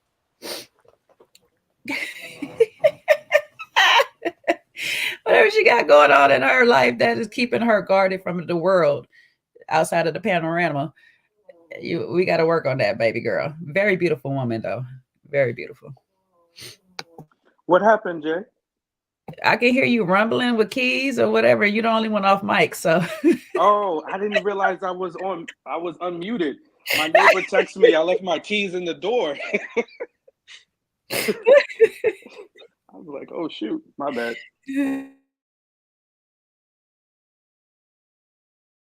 Oh no, now Kojo sleep. Go ahead. Oh no, I'm here. I just heard him say he was doing dingy dangly with his keys and things, so I was waiting for him to finish out here. Do you get me?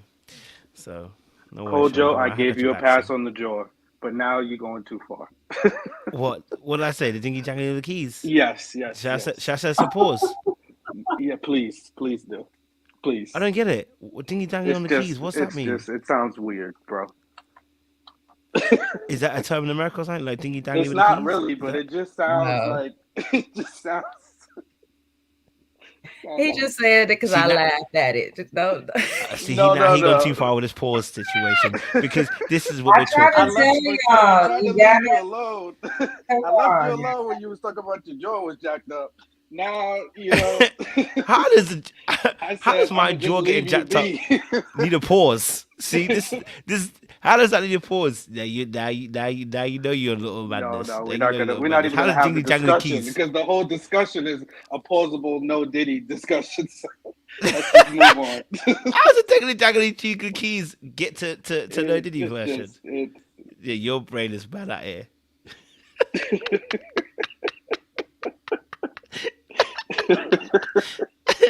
My jaw still aches anyway. Good, I'm done.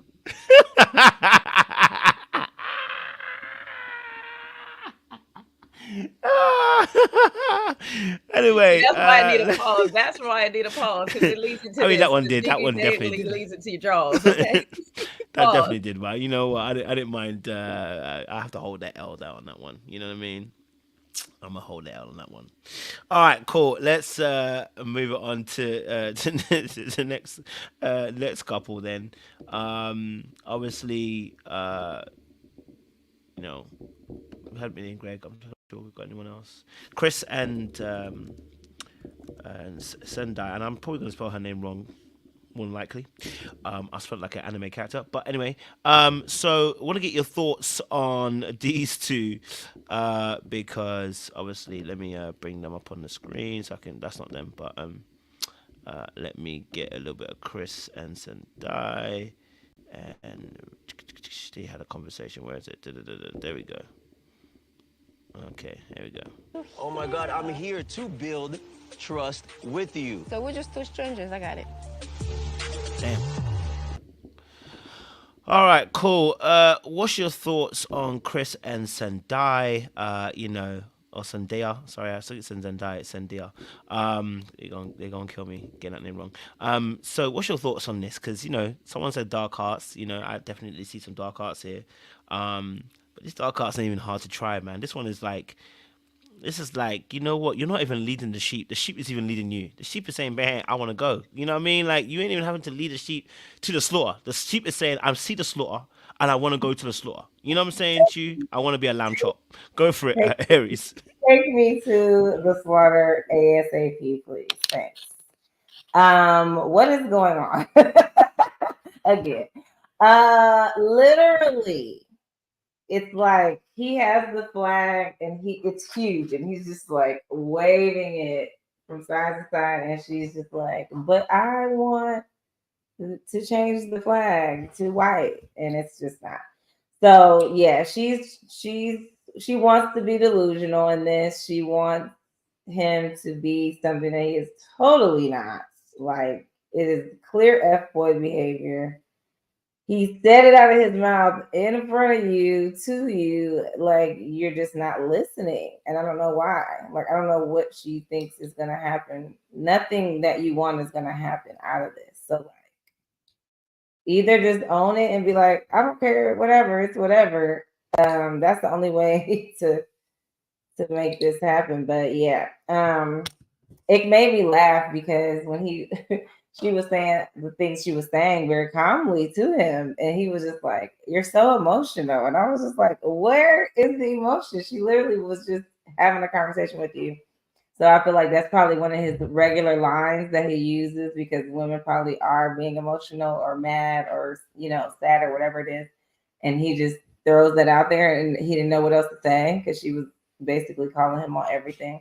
But regardless of her calling him on everything, she still just is not trying to hear it. She don't even want to hear herself. She sees it and is just not going to take it. So he's able to flip it, make her feel like all warm and fuzzy, and then they go back, and it's just a hot mess. And it's sad because I feel like all these couples, I'm not seeing nothing. I mean, I don't know what's supposed to happen when this is over. Honestly, I don't remember what's the point. But it's not looking good really for a majority of these couples. But she definitely is not trying to hear it. He's not even good, honestly, he's not even good at it. Like, it ain't even dark. Like you said, it ain't dark. It ain't no dark arts. He's just saying it all out there, and still it's not. It's just, yeah. There's not much to go from here. I mean, they only been talking for 3 months, so really, I don't know. I don't feel like it should be much to this. I think it's just gonna die when this is over.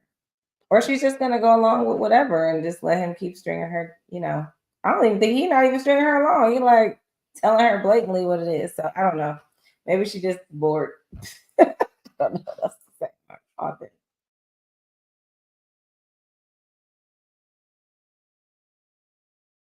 Thank you, Aries.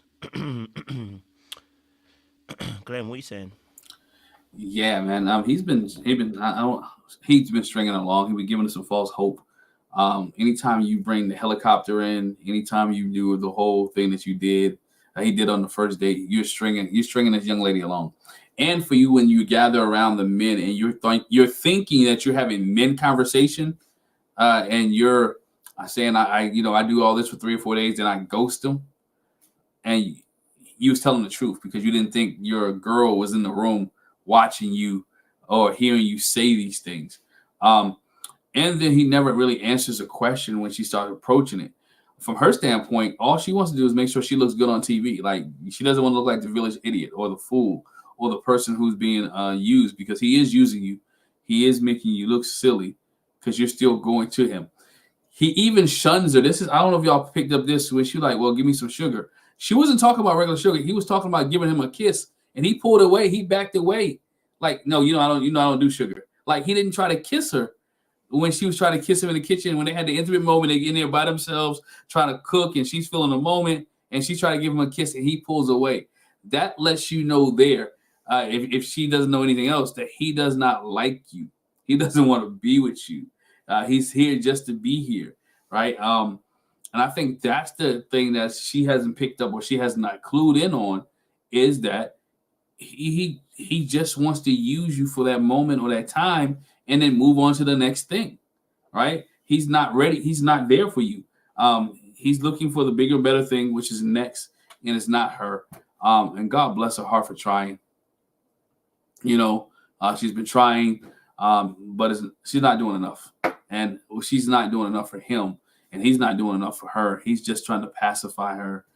Even when they did the Kama Sutra, he sat there looking in her eyes. He was doing it just because that was what he's used to. He's used to the physical. He's not used to the emotional or the real connection.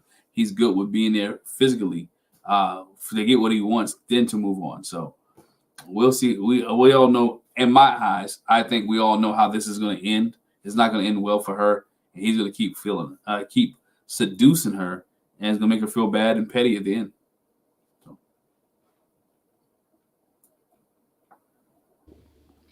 Appreciate Glenn. Sean.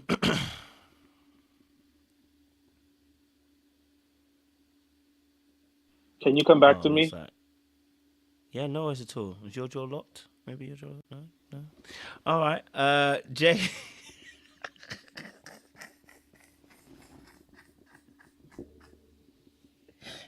I'm so sick of you tonight. So sick of you tonight. Okay. Sorry, he's jingling his keys. Go for it. Stringing her along, I think not. It's given a horse with blinders on with a carrot in front of him. And you could take the blinders off. She gonna still, and remove the carrot. She still gonna see the carrot in front of her. So I can't even say that he's stringing her along at this point, because he's telling his truth. Like you said, he was in his men's lounge in a public space, talking loud in her line of sight where he can see her too, and continued to say what he had to say. And then told her, shoo yourself up out of here so I can continue to say what I have to say. Then got in front of her face, and she wants to, instead of being direct with him, she wants to be passive and be like, well, you were talking to them. So, okay, a true artist of this thing, and I'm gonna tell you a little secret, learned it from my play brother.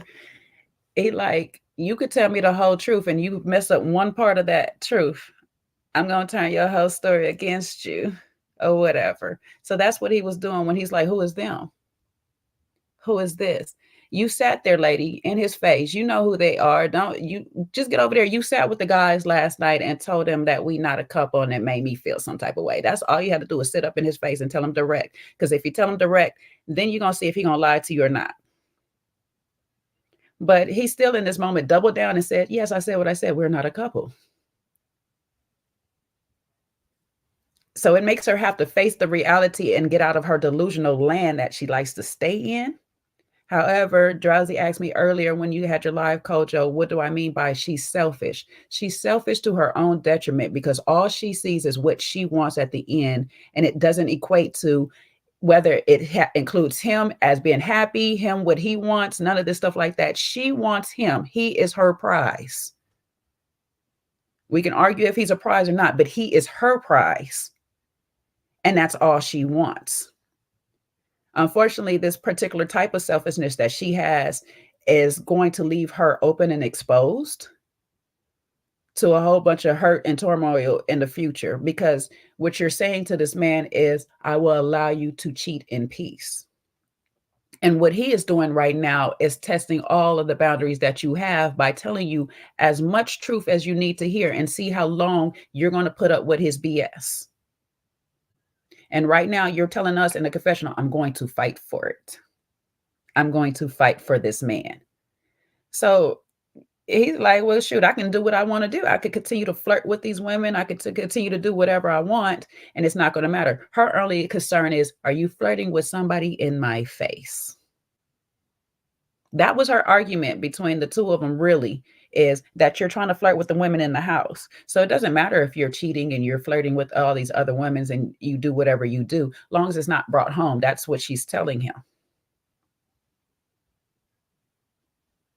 So it's kind of hard for me to feel like he's doing too much wrong. Yes, he might have he listens and he pays attention and he's attentive to what she likes enough to get her coming back. Like he told the men, I do all of these wonderful things because I pay attention to my lady or my ladies. I pay attention to them enough to know what they want. I do these things for him, and then I disappear when emotions get too high for me, because he also told us he's not emotional. So he does have his own set of problems that he has to deal with, because you can't be intimate with this lady, even though it was quite odd that in the Kama Sutra part of it, you had no problem being intimate in that setting. But when it comes to kissing or actually being emotional on that scale, you can't do it. So he has managed to separate physical intimacy away from the rest of the intimate portions of life. So he has a lot that he's dealing with. And to be honest, how this couple is going, it's instead of having this Karma Sutra stuff, we should be having some therapists and some other like relationship coaches in the house, instead of trying to work on them getting into intimate positions with each other. We need to get them on mental intimate positions with themselves, because whatever's going on in his life has told him he don't trust women, and you know, he gonna play these games for however long he needs to or whatnot, which is not going to set him up for the future that he claims he wants. And then whatever she got going on in her head makes her wants to believe the fairy tale that she's created for her life. Doesn't matter which man you place in there. It happens to be Chris right now, but I can guarantee she's going to continue the same pattern with no matter what man she has in her life. It's going to be, I want my husband. I want my dad, the father of my kids. I want this man, whatever the case may be. He can tell me whatever. Don't matter. This is long as he here in the way I want him here, which is not going to work either. So that's selfish on your part, because you're not listening to a person tell you what they want, and you taking into account, okay, I hear what you want. It doesn't align with the things that I want, and we're not going to have a compromise for each other. So let's just go our separate ways. Instead is, I hear what you're saying, but I think I can fix you. You're broken. I can fix you. Don't worry. Don't worry. I hear your pain. I can heal that. But mommy, you have your own too, because you're thinking you're fixing a man who you're incapable of fixing, because how he's broken is not by you. And I wouldn't waste my time, especially after 3 months, trying to convince a man I'm what he wants. If he tells me we're not in a relationship, we have nothing going on, cool. Thank you. We friends. Appreciate you. Let me open your space up for you to find your happiness, and I'm going to go find mine. If we happen to be single when we reach a certain age still, we can try to reconvene this thing again. If not, more power to you, my brother. Enjoy life. We'll see what happens going forward. She might win her prize. I don't know if she's going to want it at the end, though. So is everybody on here trying to, at the end, be like, we're going to be in a relationship? Is that like the goal for these couples? I guess when I watched it back, they're supposed to decide at the very end if they just want to walk away or if they want to make it, yeah. Or what if they just go back to online? I don't know. I was trying to understand that. They still gonna be long distance from each other, so I guess. Well, at least these two are both in Florida, so we don't know where in Florida they reside, you know. But at least these two are both in Florida, so if they decide they want to make a go at it. Well, listen, we got two that can make it happen. We got Millie and Greg and Chris and Sandia. I'm just gonna, one last thing. I'm gonna take Seaway's words on this, and I'm gonna say to her, divest. And I'm not saying into a whole nother a whole nother race, but divest out of your culture, divest out of Haitian men, because maybe that's not the men for you, sis. I understand that you might want somebody that's familiar, can speak the same language and all that, but there's a whole bunch of other Black men outside of the Haitian men who will actually love and respect you the way you want. So you might want to just take a look outside if you haven't already. Get outside your culture, because clearly they want to play in your face from what I'm hearing.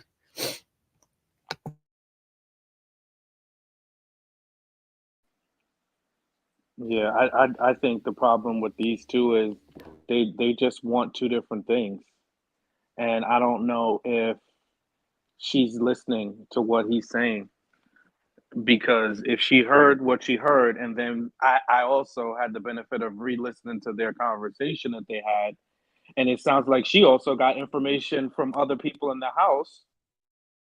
To the fact that he was talking to that he had mentioned some of the other women. He denied it when they had their conversation, but sounds like she had some other information, because she said, well, other people in the house are saying they heard you say that.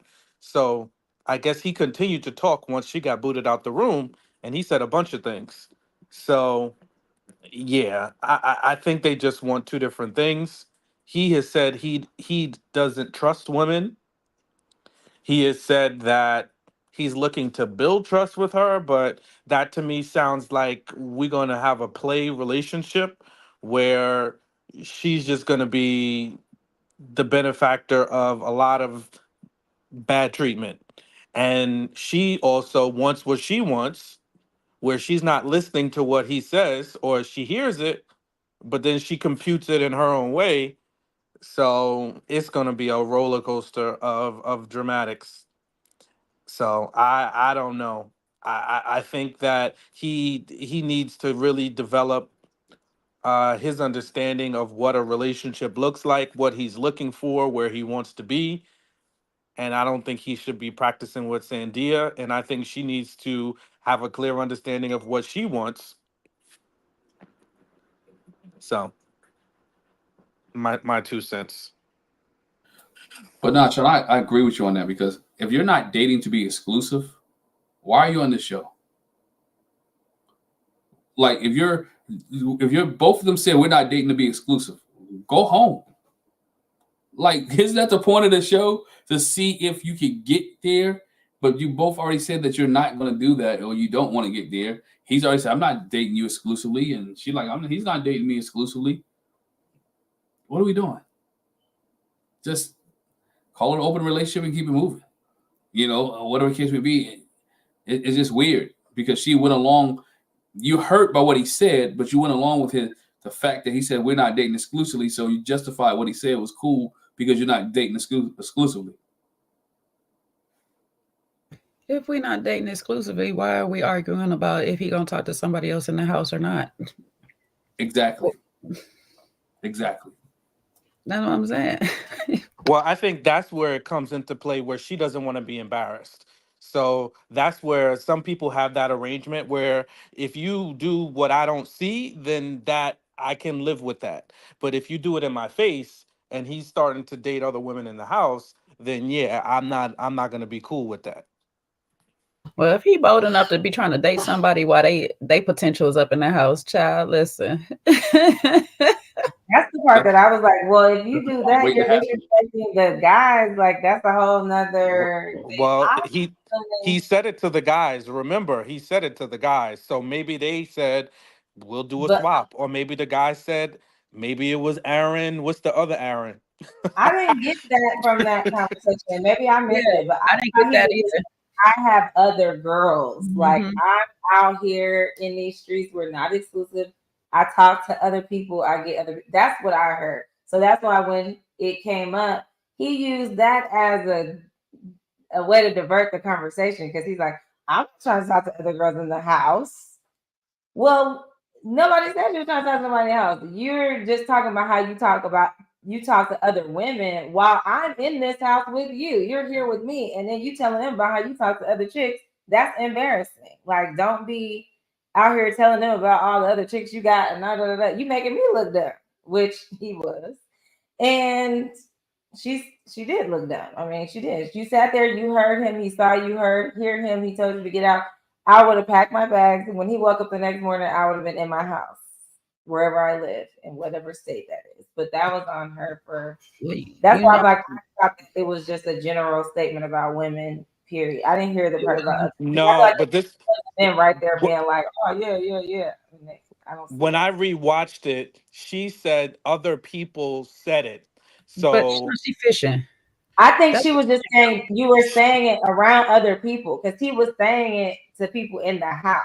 Like I guess that that's not the way I took it from what she was saying. I think there was some other parts, and this is again my interpretation because we're just getting lots of information from their little back and forth. But it sounded like other people told me what you said, and he's denying it. But she's saying other people told me what you said. So there were other parts of the conversation that we may have not been privy to of things that he said, but other people in the house came back and said, "Oh, Chris said XYZ."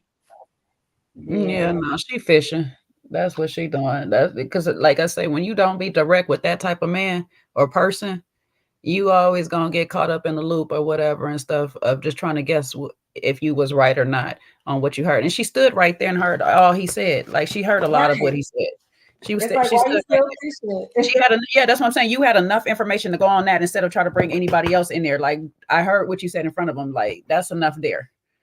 But the whole part that you're not exclusive and we are here and you're okay with this, like, ma'am, please go away from me right now because I don't know what we're doing. Like Glenn said, I don't know what we're doing. He's telling you his truth. And what he's doing is covering his butt right now in front of guys, not for the guys. Now that I'm thinking about it, it's not for the guys. It's for the other women he got at home covering his butt. Like, hey, look, y'all all know I talk to other women, so I don't want you to think I'm exclusive with her either. Because I'm not. I'm on this TV show and I'm still dating all of you all back at home. So when I get home and the show come out, please don't trip on me because it is what I is. I don't want to hear y'all coming out. I don't know. This is wild, but I don't know why she's staying. That's all I can tell you. Because she, like you said, Sean, she wants something totally different than what he wants. And there's no need to force it. He pulled the How to Be a Player with Bill Bellamy when he was like just telling the truth and making it like and it's like, quit playing, you're so funny. But no, this is what really happened. That's all it was. And I feel bad when it's more than likely women that do this, but just like you have a hope and dream in your mind of what you want, and it's like you get settled on this person that you feel like that's who you want it from, and they're not the person. Like they're not gonna give it to you, and there's something missing that makes you say, I'm just gonna settle for what I can get and go from there. It's like I said in the chat, but just like this is how people kind of you put this pressure almost on a person, and then they're like, okay, cool, I'm gonna give you that. But also I'm gonna be cheating the whole time. You're gonna sit here and you're gonna have this man and pin him down, and he gonna give you what you want, and then he gonna still be living his life. And this is what you wanted. Don't embarrass me. I know many of like older women that I've talked to over the years, and they be saying they had that conversation with their husband where they was chasing them down in the beginning of the marriage and finding them at this lady house. And over here, back in the day, the car was parked outside the lady house, like it wasn't the internet and the phone. But then it got to a point where it's like, you're not going to stop doing what you're doing. And I also don't want to give up this marriage or this relationship. So just don't embarrass me. That's the line, right? It's like, okay, fine. We're going to put up this facade. And long as you come home every day and all the things and don't have people out here coming to call my phone or call my house, or whatever. And I hate that. I really do. I want her to just wake up out of this. And I don't know what it's going to take, but maybe her watching this back will help her. But we'll see. Agreed. I think the other thing that he said too that gave me, something to think about is his limited understanding of what emotions are, and he's saying she's acting emotional and he's not, he doesn't know how to deal with emotions, or he doesn't like, emotions coming at him.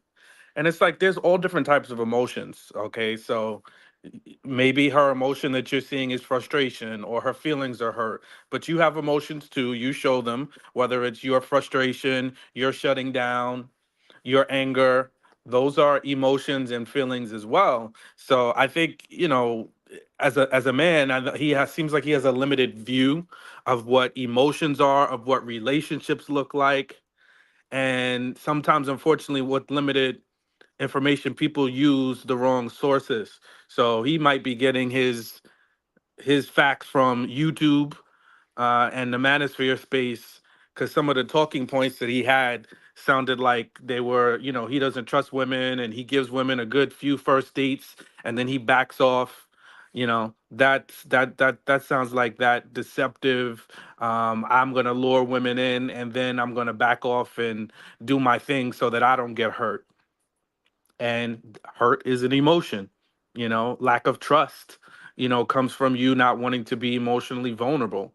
So he's got some work to do. I don't think either one of them are really ready for a relationship, because as we said earlier, she's not even able to see the red flags and he's not even hiding them. He's telling her right to her face.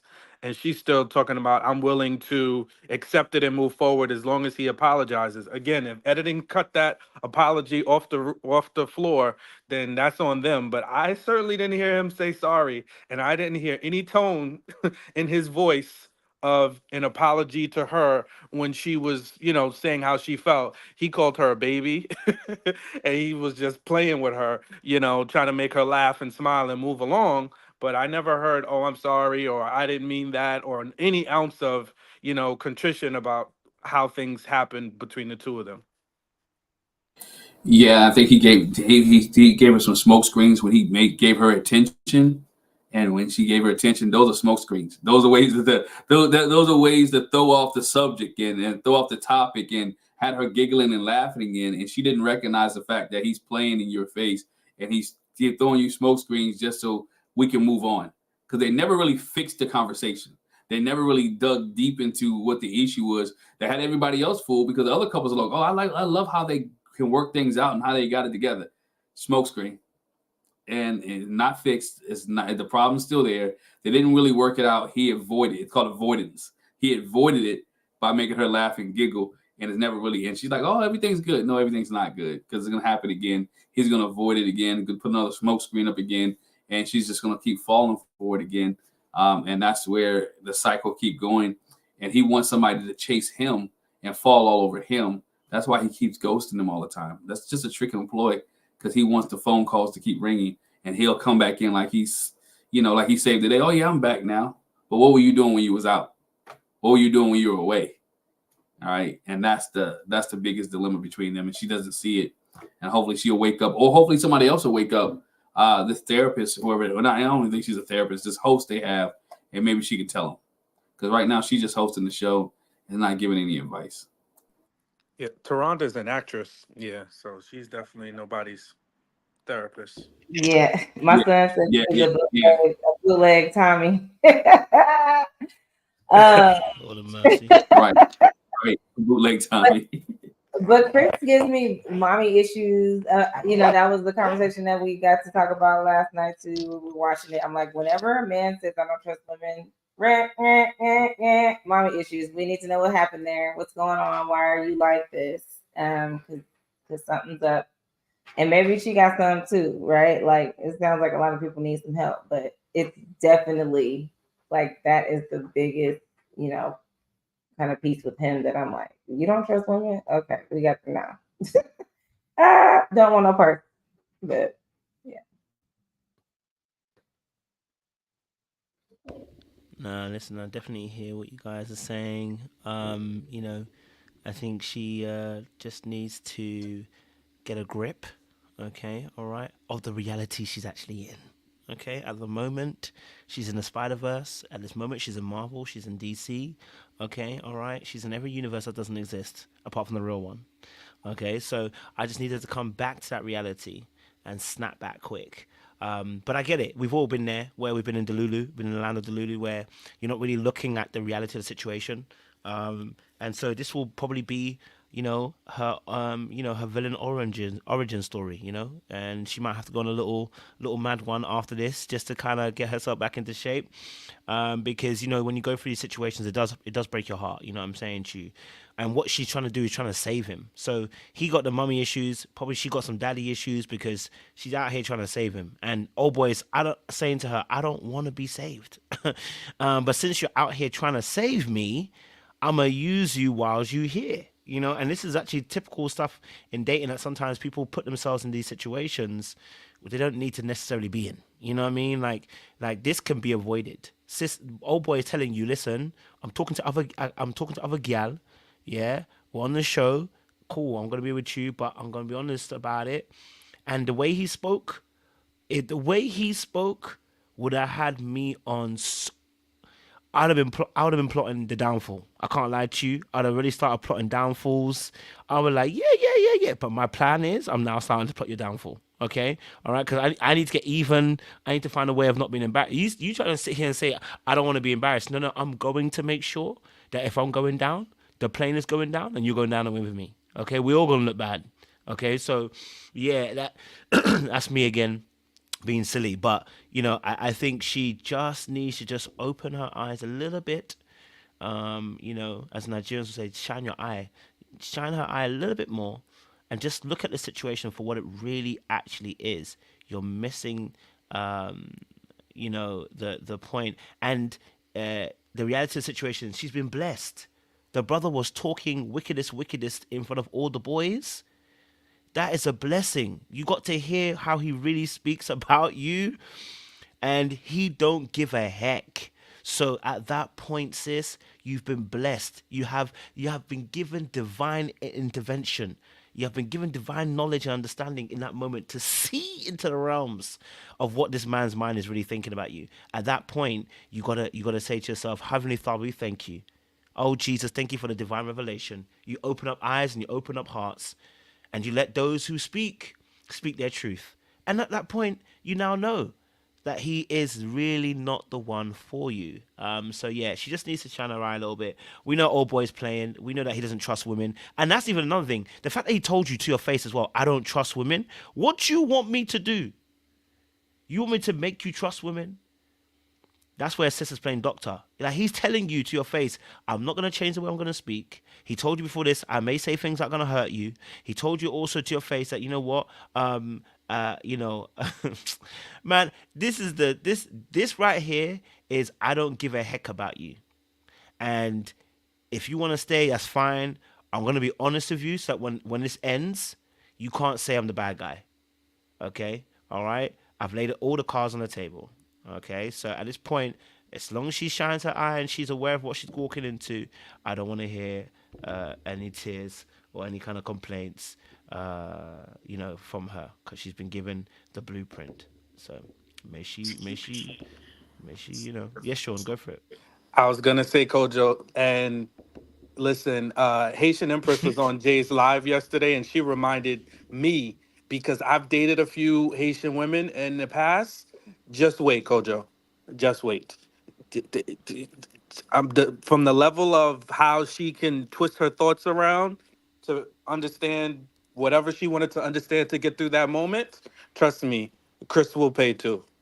If she holds firm to what I know to be true and have experienced before, fair enough, he's gonna regret it. I mean, he's gonna have his fun in the meantime, but she's gonna have a go around and give him a good run for his money too.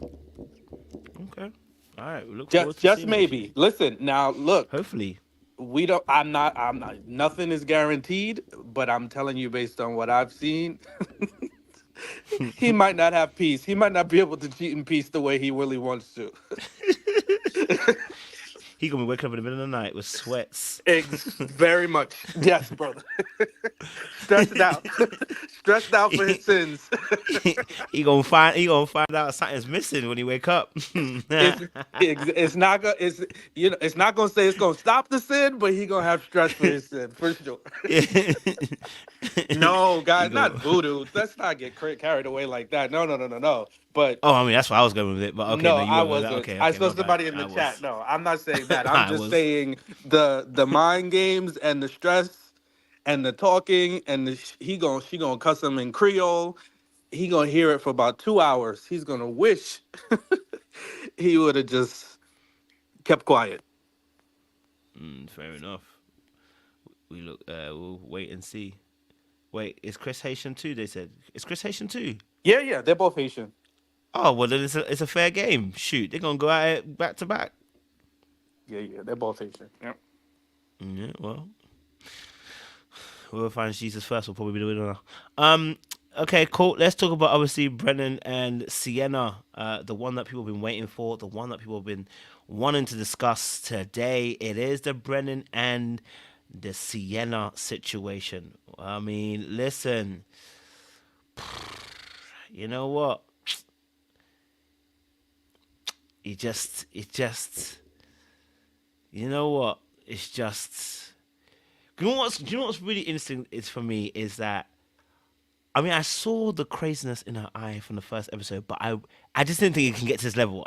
Honestly, I thought it was more that she just didn't like him like that. Do you know what I'm saying to you? I thought it was when she came in the room and they had a date, she wasn't very enthusiastic. I thought she just wasn't attracted to him. And then to come and see this happen today, I was like, oh, she upped the levels. Oh. She didn't not just like him. She said, I'm here to decimate and destroy. Okay, you thought Satan came to kill, steal, and destroy. No, Osis said, I came to decimate, to destroy, and to finish you off. Okay, all right. She said the DDF. That's what you're getting. Okay, all right. So I want to get you guys' thoughts and ladies' thoughts as well about this situation with Brennan and Sienna. How did you see it? How did you view it? What did you glean? What did you pick up? This is the one that the people have been waiting for. So feel free. Eri said, "Oh, baby." Yeah, I have to make sure there was. Listen,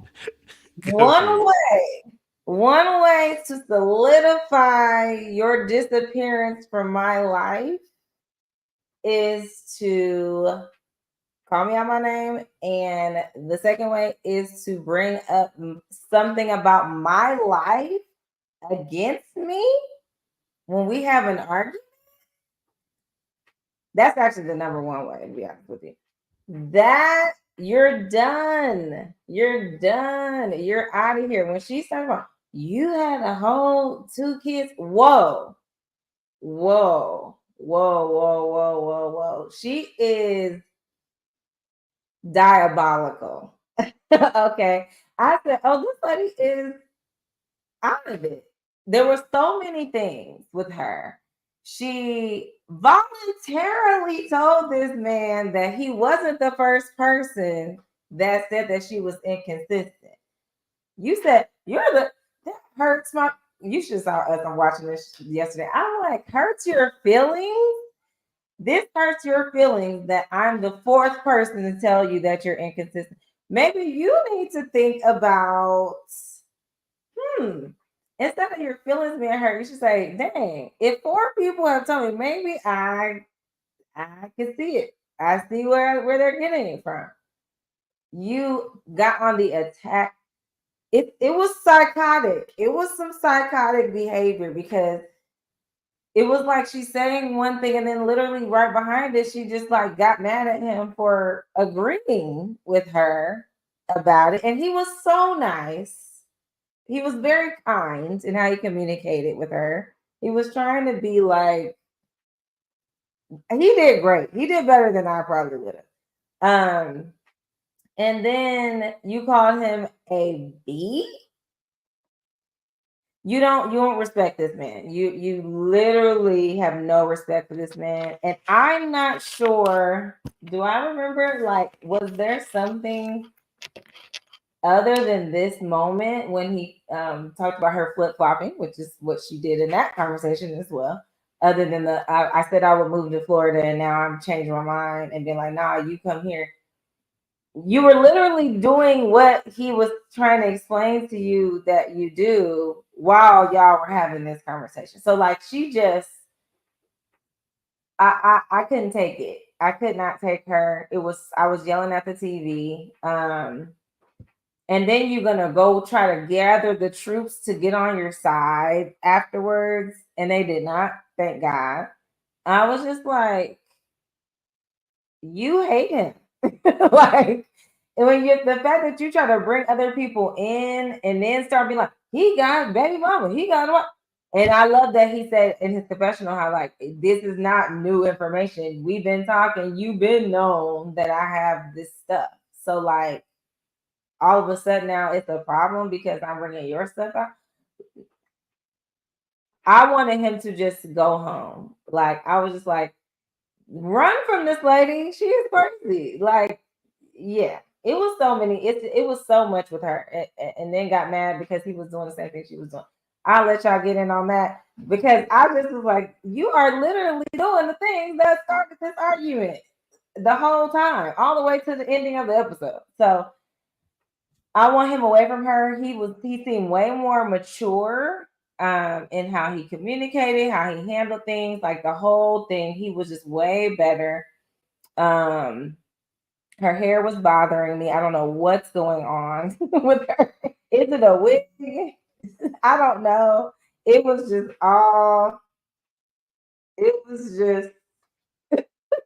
it was like crazy. Bring the old school basket weave back. I was like, what you have? Get it together. So yeah, so that was the first sign of cray cray. But yeah, I'm done with her. Done. I don't want to see her anymore. I want her off the show. I want her off. I'm done. Her and Dominique, my son said they should have matched her up with the other dude. I was like, y'all both can go.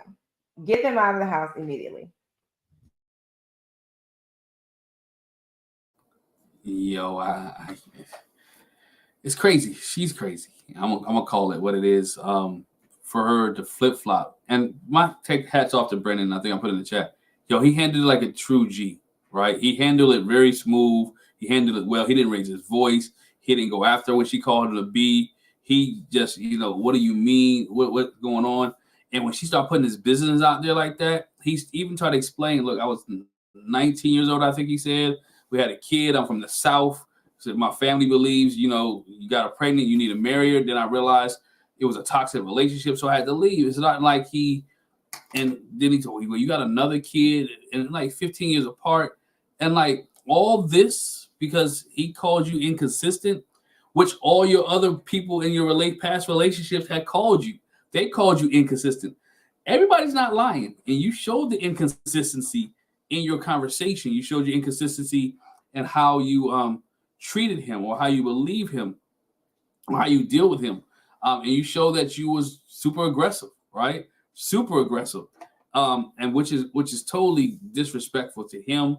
Totally disrespectful. And even at the end, when she's doing the same thing, but he's sharing with I think it's Millie. He was sharing with Millie, and she went off. Like you just went downstairs, had a whole conversation with Greg, opened up and shared and talked, and they split up, and like it's like talking to your best friend, and y'all got couples, and whatever case may be, and then you get upstairs and you're mad because he didn't open up to you. At that moment, if you're thinking he couldn't open up to you because you called him a B. At that moment, he doesn't want to talk to you. He doesn't want to deal with you. He's upset. He's cut you off, right? I think I agree with you, Aries. I would have been surprised if you were like, you know what? I'm done with this. I'm not going to get belittled. I'm not going to get berated. I'm not going to get cussed out. I'm not going to get fussed out on national television. I'm taking my bags, and however long we've been in this relationship is over, and I'm gone. I'm going back home to me and my kids, right? Because we got to look at it from a man's perspective. You're cussing him out on national television. You're degrading him. You're demoralizing him. And he still ain't done anything to you yet. Nothing. And he has to go back home and explain to his family, that and his kids, why you let her do that. And he's going to have to explain. And he can explain the right way because you know what? Sometimes you got to take the high road.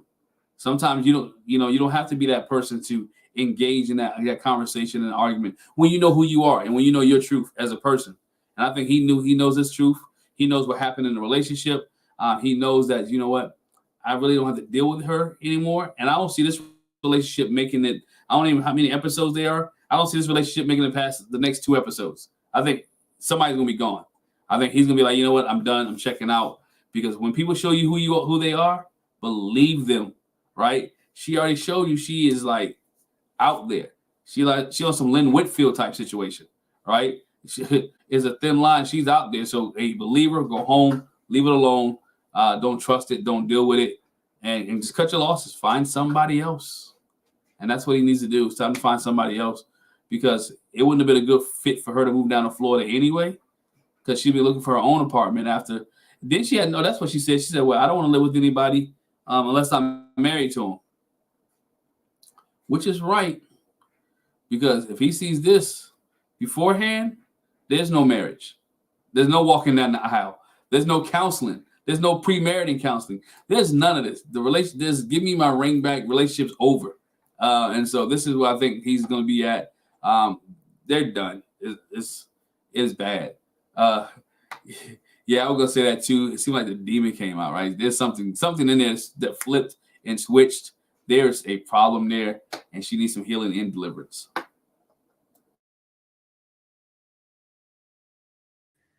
I just want to say, can we normalize just going our separate ways without having to talk about people, belittle people, down people, tarnish their names, doing all of these crazy things?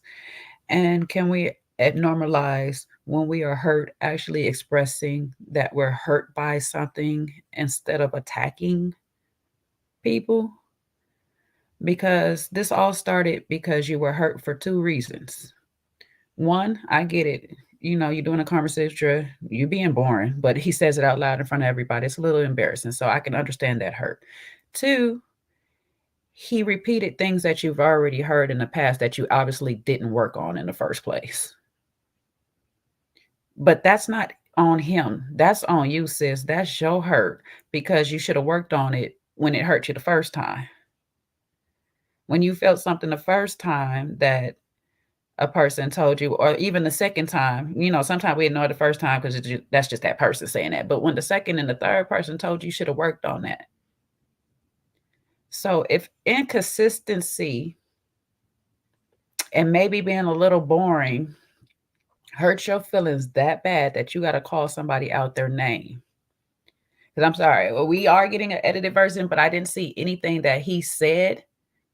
Even though you want to tell us up in the confessional, he just says things out the mouth, don't know what it hurts him. I don't know what he said that regarded him being called a bitch in the moment. And then a double down on it. Then on top of it, you no longer being the safe space he thought you was by trying to shame him about his past relationships, as if all of yours have been perfect and gone like to the T. If that's the case, you would not be here on this show with this man. I'm not going to worry about what age you are or whatever, anything anymore, because you're showing your shoe size and not your age. Like, seriously, because this is wild that you are so hurt that now you're going to throw his family into the mix. You're so triggered that you want to do everything to try to trigger a negative response out of him. And I give him a lot of kudos and props for holding his thing, because it is true, like Miss Misa say, a lesser man would have reacted a whole different way. I react a whole different way when you start bringing my kids up in a situation, because one thing is for sure, my child is not an accident. I might not have planned for it, but she is not an accident. That is God's divine plan for her to be here, and I got to go with it. So therefore, don't ever sit here and try to make him feel like he made a mistake in the choices that he made. He decided to stand by his decision of impregnating a person and say, you know what, let's try to make this part of it right. Let's get married. And it didn't work. Instead of finding out why it didn't work and going with that, you rather just throw it in his face. Then you're going to try to shame him again and say, oh, well, you did it again. You went out and got somebody else pregnant. Well, they probably had a good relationship before it all happened. I don't know. Nobody knows. And I'm kudos to everybody else in that house that had to get her correct. Because first of all, why are we rehashing this conversation when we already had it in private? Now you want to get in everybody's face and try to shame me. So kudos to Jody for stepping into Joanne in that moment and like, hey, listen, he had a pass. Kudos for him for not reacting and just standing there in that moment and said, I was 20-something years old when this happened. We were kids. That's between me and God at this point. The only person that could check me on this right now is God. Okay. So I still got love for her. We still co-parenting or whatever the case may be, but you are really reckless, ma'am. And I'm really mad that you showed your behind like this for us Black women out here. Okay. I could have overlooked the hair, whatever you had going on, you make your own little style, you do your own lane, be eccentric as what you want. But literally, I don't stand for this disrespect like this, because I really stand on protecting yourself by not doing certain things. And calling a man a B can go one of two ways, and usually that way is not a good way. And as much as we was on last one's behind for calling a woman that he was just talking, he didn't even say it directly to her. He was just having a general conversation, and this is how he actually generally talks. And we've been standing on correcting him so much. Ma'am, you need to get your life together, because that was wild. And she just said it so casually with a laugh on her face, like this is just everyday talk. I don't know what's going on. Shine, y'all got to explain, y'all New Yorkers and y'all Jersey folks, okay? These East Coast people are just reckless with the mouth when it comes to talking to people. Call me by my name. See, this is why these people don't even like little pet names no more, because y'all just don't know how to act. This is crazy. But if he'd have called you a see you next Tuesday, or, a half or something like that, you be ready to fight this man. You be wanting us to rally behind you and everything like that. If they edit that part out and he gave a response, imagine if he gave a response to it and they edit her out saying it, then we be rallying around you. The thing I thought of, Jay, he said, if you see a B, slap a B. Production would have been coming in. We'd have been like, she did nothing. She did nothing. We didn't know that she over here calling this man all up out his name. I'm sorry. I don't know what's happening with this child. I pray for y'all single folks out there in the world. If this is dating today, no wonder it ain't working. No wonder people in the fisticuffs and all this stuff every 5 seconds, because this is,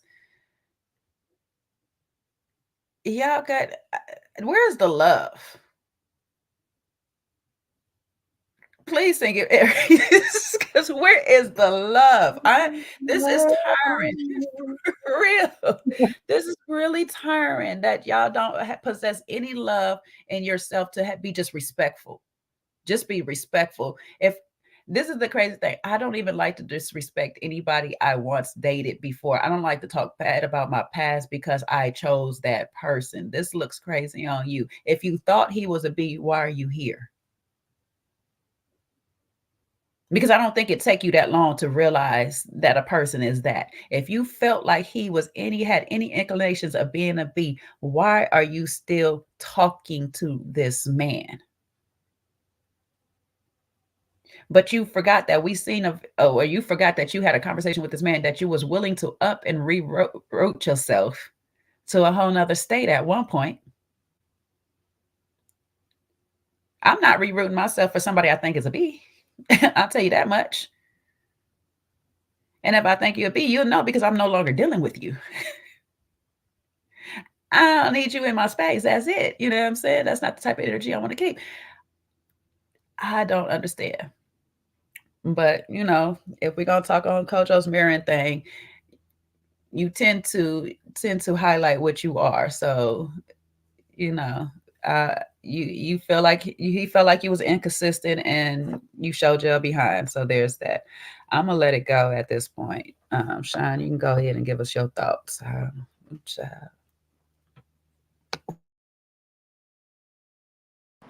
One, I'm not claiming any parts of this foolishness, So Sienna is Sienna, and that other guy is that other guy.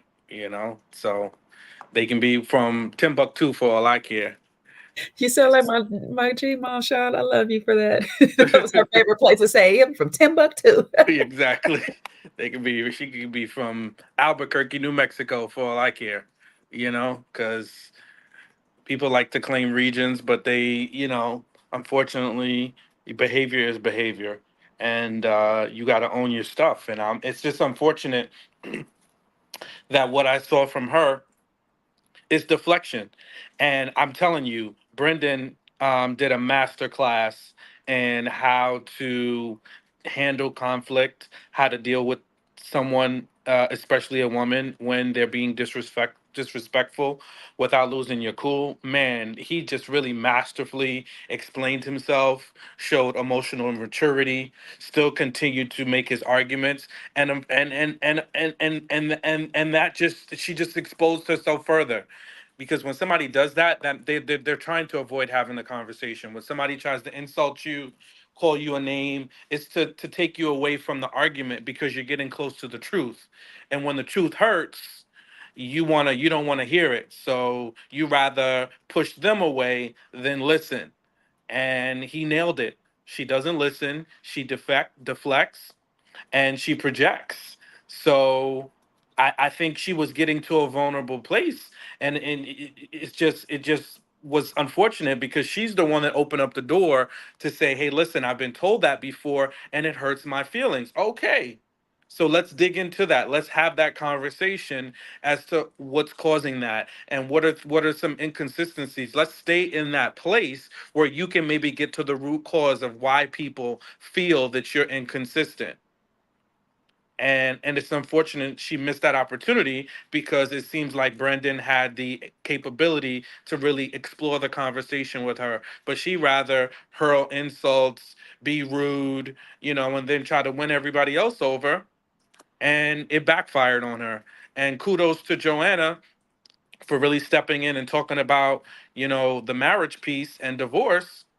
I just would hope she would show Aaron, the other Aaron, some grace, the way she gave some grace to Brendan.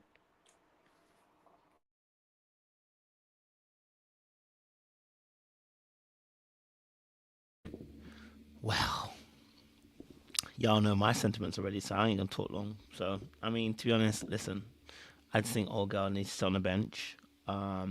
She got called out. I think her second reaction is even worse than the bitch comment. Like the B comment is wild, and the 0 to 100 is crazy already. Unless we missed something, unless there's something in the edit that we didn't get to see on the freshman floor, that 0 to 100 is kind of wild. I can't lie to you. But when you're calling someone a B word and smiling, yeah, you just topping it up with the demon energy on that point there. So that was wild in itself. But I think the fact that she actually took it to the group after, I think that just further insinuated that, yeah, what you could have potentially said, you know what, I had a moment, I was blacking out, I hadn't eaten, you know what I mean, I was drinking all day, you could have used that excuse. But after you did that and you go back to the group, yeah, at that point, yeah, you ain't really got any leg to stand on at that point. And then we got asked a serious question about what you were trying to achieve because you've gone elsewhere. Do you know what I'm saying to you? And then try to have the conversation again. And then you've added on to it by saying he's talking behind your back as well. So it's just a pile-on, really, of behaviors that just needed just to be like, look, babe, I think you need to really rethink your strategy and just think about what you do in love, all right? But yeah, she definitely is a problem, and she just needs to sit on the bench. That's it. Sit on the bench, sis. He'll come back strong. You know what I mean? Yeah. Any other thoughts on that situation? Anyone got any additions you want to add? No? All right, cool. All right. Well, then, that is the show. So, yeah, much appreciated, guys. Sean, if you're there, we need a benediction. Or are you going to turn that into a no Diddy situation too? Because there's a in the word. Don't be deflecting like Sienna, okay? Own your pausable moments. When you Just have a saying. pausable moment, own it. Don't deflect. Stay in that space.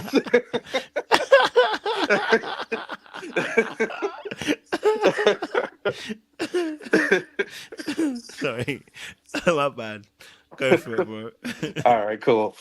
So listen, I think I'm really starting to get into the show. I hope folks give it a shot.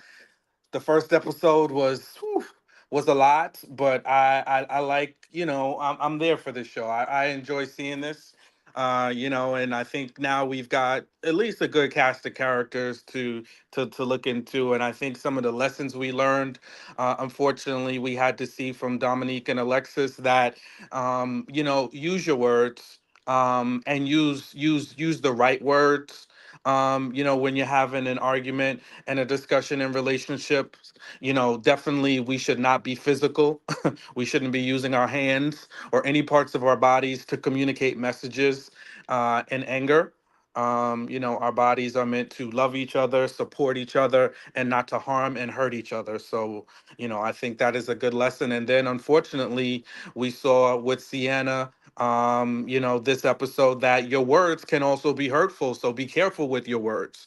When you are hurt, when you are upset, your words are a weapon. So please choose your words wisely. And if you are feeling hurt, describe the feeling and don't describe the person that you feel is hurting you, because that doesn't go anywhere. Shout out to Brendan, who showed us emotional maturity, how to handle conflict. And this is a great lesson, I think, for all of us in relationships when dealing with conflict. Don't lose your cool. Don't go to the same level that the person is going to. If their energy is in anger, don't match their energy. We don't want to match anger for anger. We want to match love for love. Back to you, Koja. Thank you very much, Sean. Appreciate that. Listen, audience, thank you for joining us today. Did we talk about Shay? Did we talk about Shay? Whoa. Well, it's too late now in a benediction. So, wait, why did I miss them? They didn't give us much outside the bedroom. Right, they did all the Kama Sutra poses already, so that's all I got. Yeah, they done. My bad. I forgot about Shay and they was getting some Benin and Dick in at okay. so they had their own benediction. Jangalang and jangalang. Yeah, they were getting biblical with each other, So yeah, he laid with her. He laid with her early. They know each other, and he knew her. And he knew her well. He knew her well. He knew her well. Oh, my bad. I totally forgot about them too. Listen, audience, thank you for joining us today. We appreciate you lot coming out strong to join us on the show. We'll be back again, I guess Tuesday night on J Channel for Martha's Vineyard. I'm not playing with you, Kojo, because you say this every week. I've only missed 1 week. I've missed 1 week, darling. Right? Huh? You missed 2. The first one didn't count because I didn't even know about it. But no, the first one didn't count. Okay, he's gonna try to gaslight. I know, but you're doing it again. You're deflecting. Me. You're deflecting. You're not owning it. Did I had the miss the first same one? conversation the last time you did this, and I said, "Don't put me." You were like, "Sean, you better make sure you're there too because you're always late as well."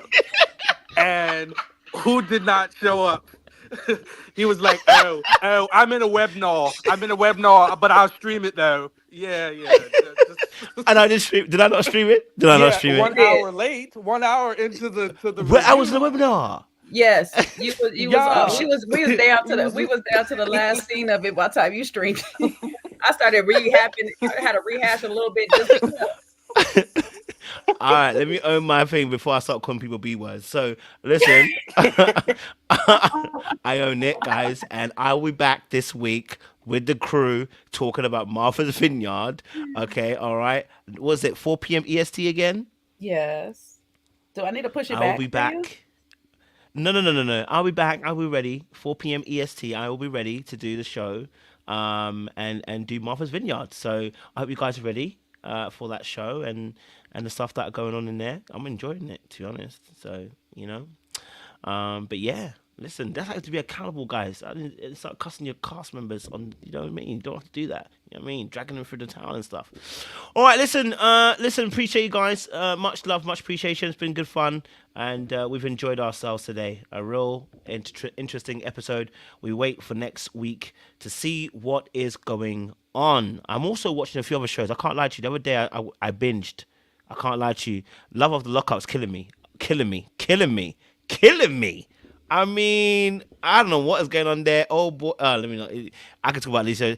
Love was killing me. You might as well review it because there's a lot of people that like watching that. So I think I have to get back on it. It was actually really interesting. And then Love and Hip Hop was killing me too. I can't lie to you. I watched both Miami and ATL, and I'm just gonna tell you, yeah. Shout out to Sosa Santana. Putting work on Zelly. Pause, because they're a couple. I don't want to know about that. And you know me and Sean. What you mean? No, not that kind of work. No, as in he was disrespecting him. No, disrespecting him. Okay, because you know. Thank you. No. He didn't do that kind of work. I mean, he was disrespecting him. All right, guys. Let me get myself out of here. We appreciate you guys. Before I say something else that's suspect, much appreciation, guys. Be blessed.